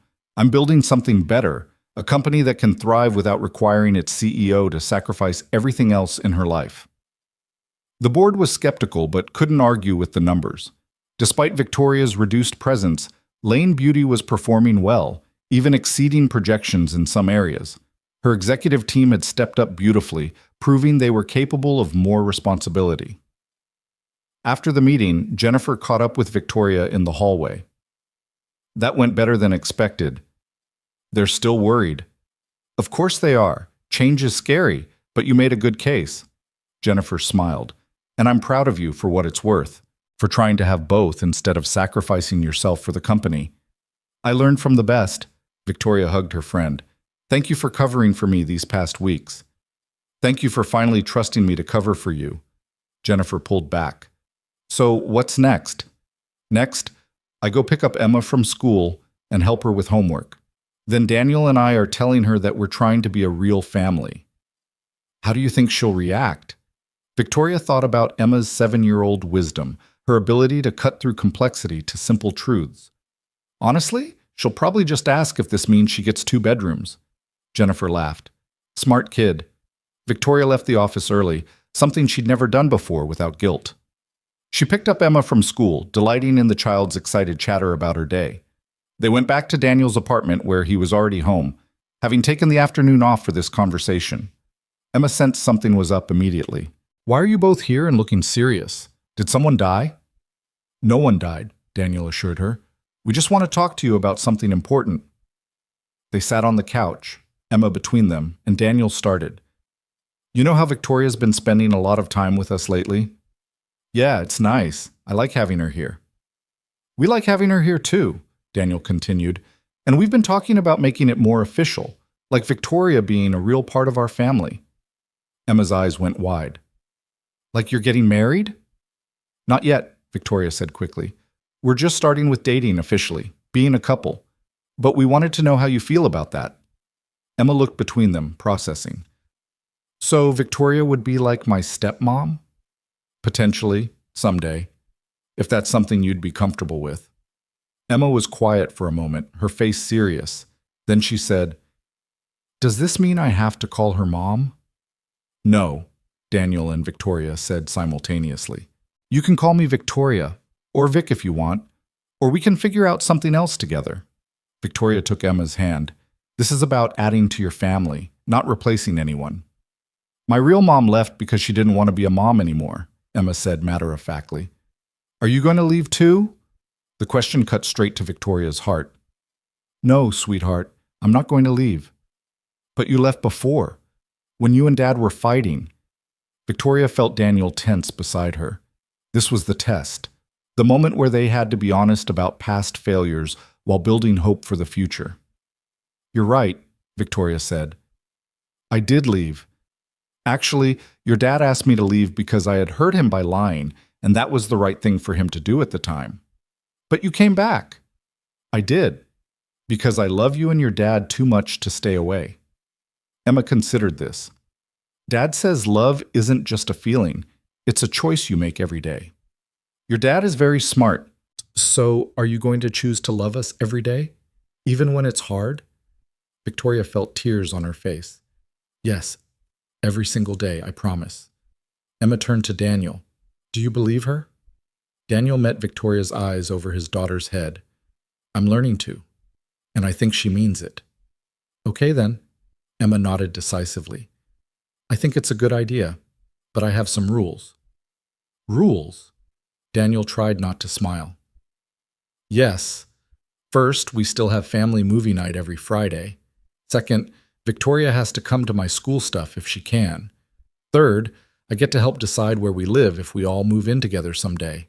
And fourth, we get a dog." "Emma," Daniel started. "Those seem like reasonable rules," Victoria interrupted. "Except maybe we negotiate on the dog timeline." Emma grinned. "Okay, but I'm going to keep asking." "I would expect nothing less." Emma launched herself at Victoria, hugging her tightly. "I'm glad you're staying. I like our family." Victoria held her close, feeling Daniel's arm come around both of them. This small, imperfect, beautiful family that had formed from lies and truth and love that refused to quit. "I like our family too," she whispered.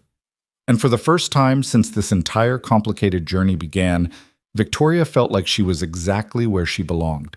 The months that followed Emma's declaration felt like learning to walk on new ground. Victoria restructured her entire life, creating boundaries she'd never maintained before. Tuesdays and Thursdays were non-negotiable family dinners. Weekends belonged to Emma and Daniel unless there was a genuine crisis. She attended every school event on Emma's calendar, sitting in elementary school auditoriums watching holiday pageants and science fairs with a phone turned completely off. Her executive team adjusted, some more gracefully than others. The VP of operations quit, saying he couldn't work for someone who wasn't fully committed. Victoria let him go without argument and promoted Jennifer to COO, finally giving her the title she'd earned years ago. "You sure about this?" Jennifer had asked when Victoria offered her the position. "I've never been more sure of anything. You've been running half the company already. Now you'll get paid for it and have the authority to make it official." Jennifer accepted, and Lane Beauty didn't just survive the transition, it thrived. Turned out that a CEO who trusted her team created space for innovation. Victoria's micromanagement had been stifling. Daniel found a new job through a connection of Victoria's, though he'd insisted on interviewing on his own merits. He was hired as a logistics coordinator at a medical supply company, better hours and better pay, with health insurance that actually covered things.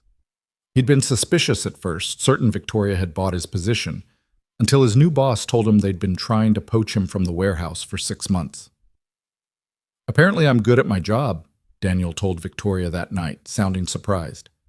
"I could have told you that," Victoria said, kissing him. "You're good at everything you do." "Everything?" Daniel pulled her closer, and Victoria laughed, feeling lighter than she had in years. But not everything was easy. The media eventually caught on to their relationship, and the headlines were predictably brutal. Lane Beauty CEO's charity case romance ran in one tabloid. "Billionaire's boy toy. Is Daniel Brooks using his daughter to land a rich woman?" screamed another. The worst was a blog post speculating that Victoria had engineered Emma's illness for publicity. Daniel took it harder than Victoria expected. She found him one evening, sitting in his car outside the apartment, just staring at his phone. "They're saying I'm with you for money," he said when she slid into the passenger seat. "That Emma's just a pawn, that I'm teaching her to use people. You know that's not true. But what if Emma sees it? What if kids at school say something?" His hands were shaking. "I never wanted this kind of attention, never wanted people questioning my motives or my parenting." Victoria took his phone and turned it off. "Look at me. Daniel met her eyes and she could see the fear there. Not fear of the media, but fear of failing Emma.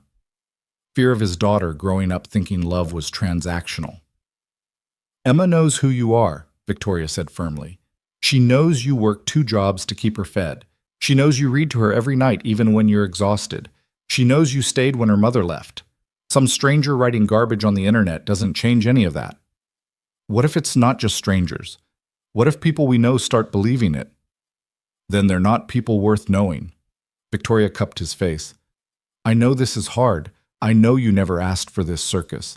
But we can handle it together. Can we? Because sometimes I wonder if I'm being selfish, dragging you down to my level instead of… Stop. Victoria's voice was sharp. Don't finish that sentence. You're not dragging me anywhere. If anything, you elevated me. You showed me what actually matters. Daniel leaned his forehead against hers. I love you, but I hate what loving you costs sometimes. I know, but it won't always be this bad. The media will get bored and move on to the next story. And we'll still be here, being boring and domestic and happy. They sat in the car for a long time, holding each other, waiting for the storm to pass. The turning point came 3 months after they'd officially started dating. Victoria was at the office when Jennifer knocked on her door with an unusual expression. There's someone here to see you. She says she's Emma's mother. Victoria's blood went cold. Sarah? She didn't give a name, just said it was urgent and personal. Victoria's first instinct was to call Daniel, but something stopped her. If Sarah was really here, if she'd come back after 4 years, Victoria needed to understand why before involving Daniel and potentially destroying the fragile peace they'd built. The woman waiting in the conference room was younger than Victoria expected, maybe 30, with dark hair like Emma's and eyes that held too much sadness. She stood when Victoria entered, nervous energy radiating from her. You're Victoria Lane, she said, and you're Sarah Brooks. Or you were. Sarah Miller now. I remarried. She twisted her wedding ring. I know I have no right to be here, but I saw the news stories about you and Daniel, about Emma. Victoria's protective instincts flared. If you're here to cause trouble, I'm not. I'm here to… Sarah stopped, struggled. I'm here to explain. Or try to. And to ask for forgiveness I don't deserve. Victoria studied her carefully. The woman in front of her looked haunted, worn down by regrets that had been eating at her for years. Does Daniel know you're here? No, I wanted to talk to you first, woman to woman. Sarah sat down heavily. I need you to understand what happened, why I left. You don't owe me an explanation. Maybe not, but Emma does, and I'm too much of a coward to face her or Daniel, so you're getting it instead. Victoria sat down across from her, curiosity overriding caution. I'm listening. Sarah took a shaky breath. When I got pregnant with Emma, I was 23. Daniel was 24. We were kids playing house, pretending we could handle adult responsibilities. I tried. I really did try to be a mother. But every time I looked at Emma, all I felt was… She stopped, tears streaming down her face. Trapped. Resentful. Like my life was over before it started. So you left. I developed severe postpartum depression that turned into psychosis. I started having thoughts about hurting her, terrible thoughts that terrified me. Sarah's voice broke. I knew if I stayed, something awful would happen, so I left. I didn't plan it. I just woke up one day and knew I couldn't be there anymore. Victoria felt her anger soften slightly. This wasn't the story she'd expected. Did you get help? Eventually, it took 2 years of therapy and medication to feel human again. By then, I'd missed so much of Emma's life that I convinced myself she was better off without me. That Daniel was doing fine, that showing up would just hurt everyone. Sarah wiped her eyes. I remarried a year ago, started trying for another baby, and suddenly I couldn't stop thinking about the daughter I abandoned. What do you want, Sarah? I want to know if she's happy, if Daniel's okay, if I made the right choice by staying away. Sarah looked at Victoria directly. The news said Emma was in the hospital, meningitis, that she almost died. She's fine now, fully recovered. And Daniel? He's building a good life. He's an amazing father. Emma is smart and funny and loved. Sarah nodded, fresh tears falling. Good. That's good. You should tell him this, Victoria said gently. Not the part about wanting to see Emma, because I don't think she's ready for that. But Daniel deserves to know you didn't leave because he failed. That it was about your mental health, not his inadequacy. He'd never forgive me. Maybe not, but he'd understand, and understanding might give him peace. Sarah was quiet for a long moment. Will you tell him I came? That I explained? I'll tell him. But Sarah, if you're thinking about trying to be in Emma's life, you need to be very, very sure. Because that little girl has been abandoned once. She can't survive it happening again. I know. I'm not ready for that. I don't know if I'll ever be ready. Sarah stood up. Just tell Daniel I'm sorry. Tell him he was always a better parent than I could have been. And tell Emma. Her voice cracked. Tell Emma that her mother loves her, even if she couldn't stay. After Sarah left, Victoria sat in the conference room for a long time, processing. This changed things. Not the fundamental facts of what Sarah had done, but the context. She'd left out of illness, not indifference. Out of fear of harming Emma, not lack of love. Daniel deserved to know. That evening, after Emma was asleep, Victoria told Daniel about Sarah's visit. She watched emotions play across his face. Shock, anger, confusion, and finally something that looked like relief. She was sick, he said quietly. All this time, I thought I'd failed her somehow.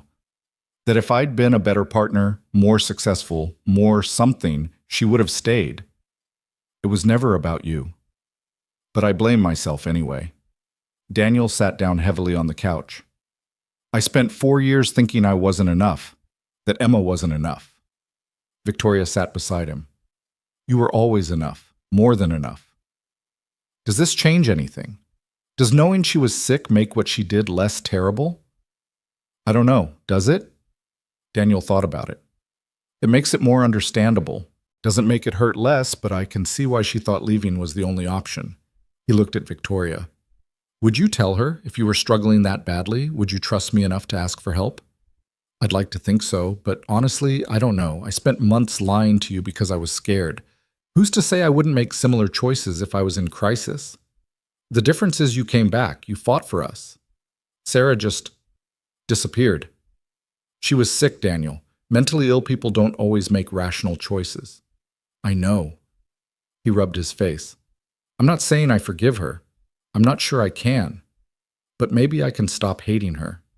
Maybe I can explain to Emma someday that her mom wasn't a monster, just a person who couldn't handle what life gave her. Victoria took his hand. That's very generous of you. Is it? Because part of me is furious that she got to run away while I had to stay and deal with everything. His voice rose. She got to escape and rebuild her life while I was drowning in responsibility. She got therapy and a fresh start while I was working 3 jobs and trying to explain to a 4-year-old why mommy wasn't coming home. You have every right to be angry. But I'm also grateful. Daniel's voice softened. Because if she'd stayed while she was that sick, something terrible might have happened to Emma. If she'd hurt our daughter because she was psychotic and didn't get help.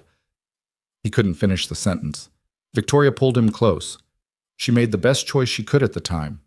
It wasn't a good choice for you or Emma, but it kept Emma safe. That counts for something.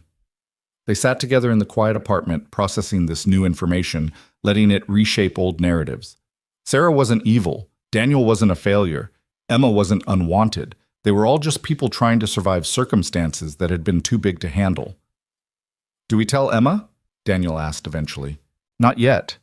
Maybe when she's older and asks questions, but for now I think we let her keep believing what she believes. That her mom just didn't want to be a mom? That her mom made a choice, and that choice led to her having you as a father, which is pretty much the best outcome possible. Daniel almost smiled. You're biased. Completely. But I'm also right. 6 months after Sarah's visit, Victoria and Daniel moved in together. Not into Victoria's penthouse. That felt too much like Daniel joining her world rather than building something new. But into a house in a good neighborhood with a yard for the dog Emma still lobbied for constantly and enough space for everyone to breathe. Emma got her 2 bedrooms like she'd predicted, one for weekdays and one at Daniel's old apartment that they kept for now, just in case. She decorated both with dinosaur posters and seemed thrilled with the arrangement. It's like having two houses, she told her best friend at school, but the same family in both. Lane Beauty continued to grow under Victoria and Jennifer's shared leadership. They developed a tag team approach that played to both their strengths, Victoria for vision and strategy, Jennifer for operations and execution. The company launched in 5 new markets and acquired a smaller competitor, all while Victoria maintained her commitment to being home for dinner most nights. Daniel thrived in his new job and started taking night classes to finish his degree. Not pre-med anymore, he'd let go of that dream, but business management, something practical that interested him. Victoria offered to pay for it, and after a long conversation about pride versus practicality, Daniel accepted. "This doesn't make me a kept man," he'd said, half joking, half serious.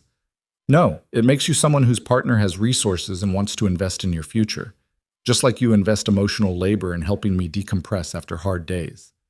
Emotional labor isn't the same as tuition money, isn't it? You're helping me become a better person. I'm helping you reach your potential. Seems like a fair trade. Daniel had kissed her then, and they'd stopped arguing about money for a while, but the real test came 9 months after they moved in together, when Lane Beauty received a buyout offer from a massive conglomerate. $3 billion for the company Victoria had built from nothing. Enough money to retire, to never work again, to live any life she wanted. The board pushed for it. The executive team was divided. Jennifer told her to follow her heart. And Daniel said something that surprised her. "You should take it." They were sitting in their backyard watching Emma play with the dog they'd finally gotten, a rescue mutt named Professor Scales, who Emma insisted was part dinosaur. Victoria had been agonizing over the decision for weeks, and Daniel's immediate answer threw her. "You think I should sell? I think you've proven everything you needed to prove.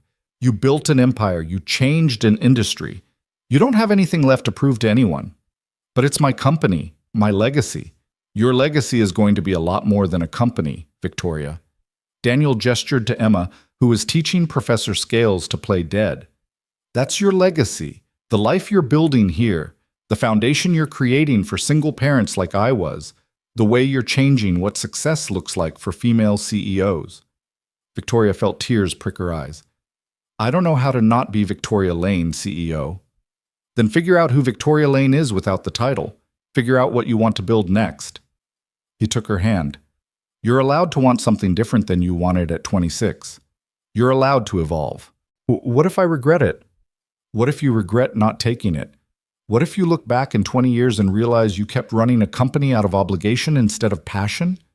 Daniel squeezed her hand. "I'm not saying you have to sell. I'm saying you should really think about what you want your life to look like. And then choose that, whatever it is." Victoria thought about it for 3 weeks. She made lists of pros and cons, consulted with advisors, and had long conversations with Jennifer about the company's future. But the real clarity came from an unexpected source. Emma had a school assignment to interview an adult about their career. She chose Victoria, setting up a formal interview at the kitchen table with a notebook and everything. "Question 1, Emma read seriously. "What do you like most about your job?" Victoria thought about it. "I like creating things that didn't exist before. I like solving problems. I like working with smart people." Question 2, "What do you like least?" "The hours, the pressure, missing important things because of work." "Do you miss things a lot?" "I used to. I'm trying to do better now." Emma wrote something down. Question 3, "If you could have any job in the world, what would it be?" And there it was. The question Victoria had been avoiding. If she could have any job, any life, what would she choose?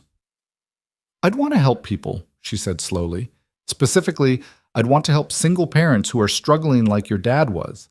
Help them get childcare and education and job training. Help them build stable lives for their kids."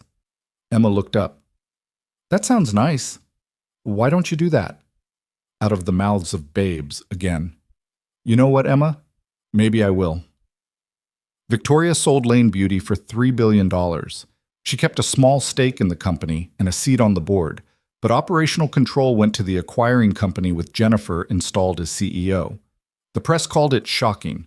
The business world called it a waste of potential. Daniel called it the bravest thing he'd ever seen her do. With the resources from the sale, Victoria started the Brooks Foundation, named after Daniel and Emma, because they were the ones who taught her what actually mattered. The foundation provided comprehensive support for single parents, subsidized childcare, job training, emergency financial assistance, mental health services. Everything Daniel had needed 4 years ago and couldn't access. Sarah's story had influenced the mental health component. Victoria made sure every parent who came through their programs had access to therapy, support groups, and crisis intervention. Because if Sarah had gotten help earlier, maybe Emma's story would have been different. Maybe a lot of families' stories could be different with the right support. Emma, now 8, became the foundation's unofficial mascot. She'd give tours to donors explaining very seriously why her dad used to be tired all the time and how the foundation helped families like theirs.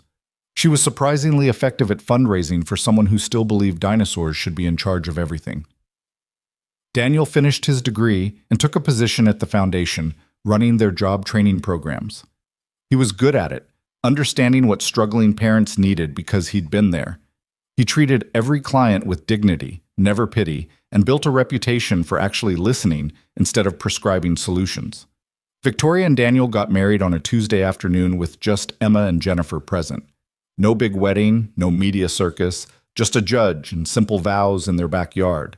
Emma was the flower girl and the ring bearer and the photographer, very seriously documenting everything. "Do you take Daniel to be your lawfully wedded husband?" the judge asked. "I do," Victoria said, meaning it with every cell in her being. "Do you take Victoria to be your lawfully wedded wife?" Daniel looked at her, and Victoria saw their whole journey in his eyes, the lies and the truth, the mistakes and the forgiveness, the breaking and the rebuilding.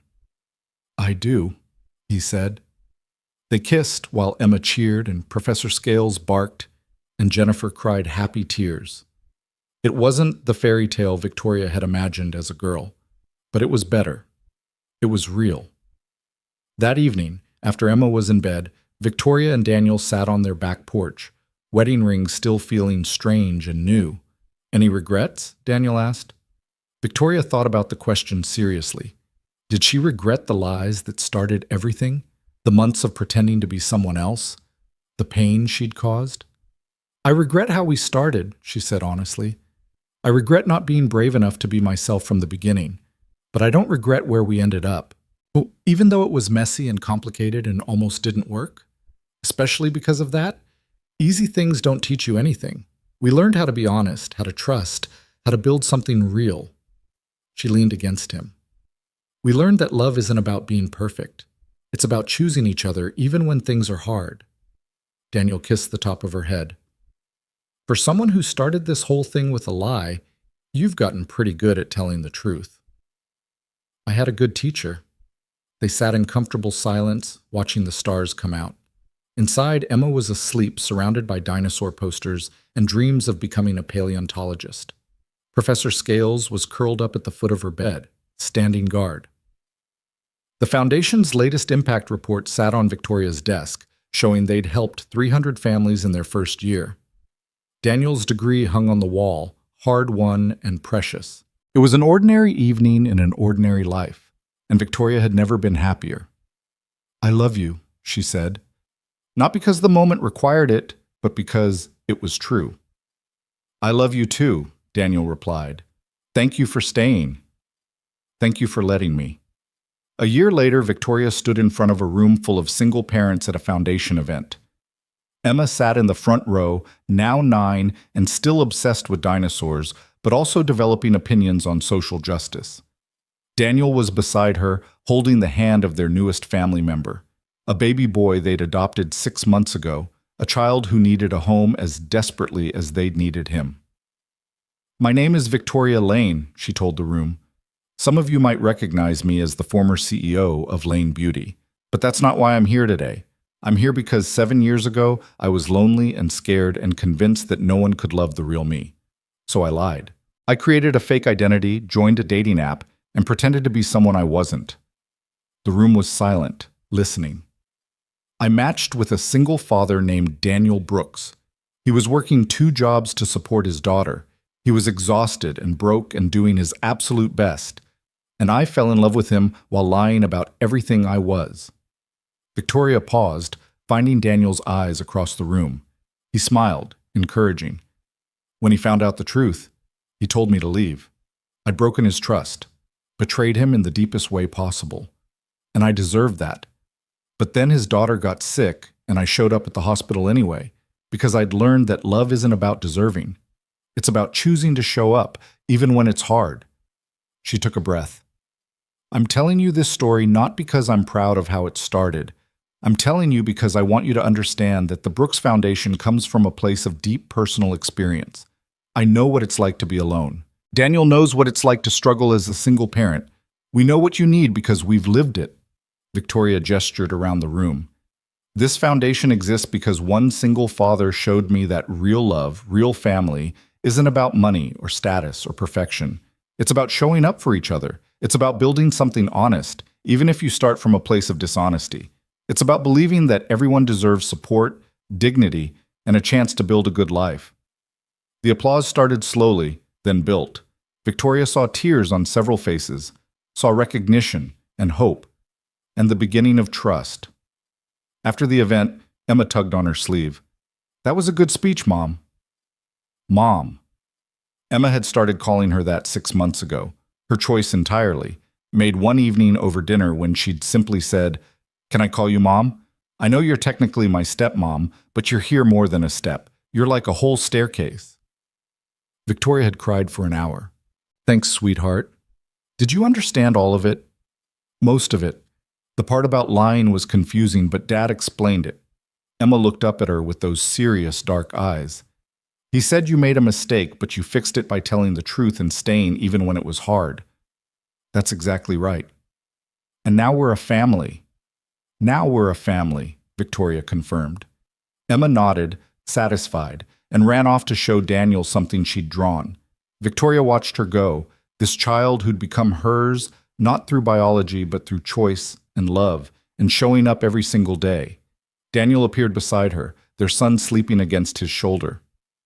You okay? Better than okay. Victoria wrapped her arm around him. I was just thinking about how different my life is from what I imagined. Better or worse? Victoria looked at her family, her husband who'd taught her about real strength, her daughter who'd taught her about trust, her son who'd taught her about unconditional love. She thought about this foundation helping families, about the life they'd built from broken pieces, about choosing honesty over image every single day. So much better, she said. I thought I wanted someone to love me despite my success. Turns out, I needed someone to love me into becoming a better person. That goes both ways, Daniel said softly. You loved me into believing I deserved more than just survival. They stood together, holding the life they'd built, watching Emma chase other kids around the event space. The foundation staff were cleaning up, donors were networking, success was being measured in families helped, and lives changed. This was Victoria's empire now. Not products or profits, but people and purpose and the messy, beautiful work of showing up for each other. Emma ran back to them, breathless and happy. Can we go home now? I want to teach Professor Scales a new trick. What trick? Daniel asked. How to play dead when I say extinction event. Let's get it? Because dinosaurs? Victoria laughed, taking Emma's hand. That's very clever. Let's go home. Home, not a penthouse or an office or a carefully curated image, just a house with a yard and a family and a dog who was supposedly part dinosaur. Just a life built on truth after years of lies, on love after betrayal, on showing up after running away. As they walked to the car, Emma between them and their son in Daniel's arms, Victoria felt something settle in her chest. Peace. Wholeness. The bone-deep certainty that she was exactly where she was supposed to be. She'd spent years building an empire to prove her worth, but her real legacy was walking beside her, holding her hand, asking questions about dinosaurs and extinction events, and what was for dinner. I love you guys, Victoria said suddenly, fiercely.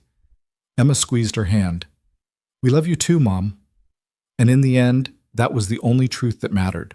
Not the lies that started it all, not the mistakes or the pain or the complicated journey, just love, honest and hard-won and real. Just family, chosen and cherished and fought for every single day. Just home.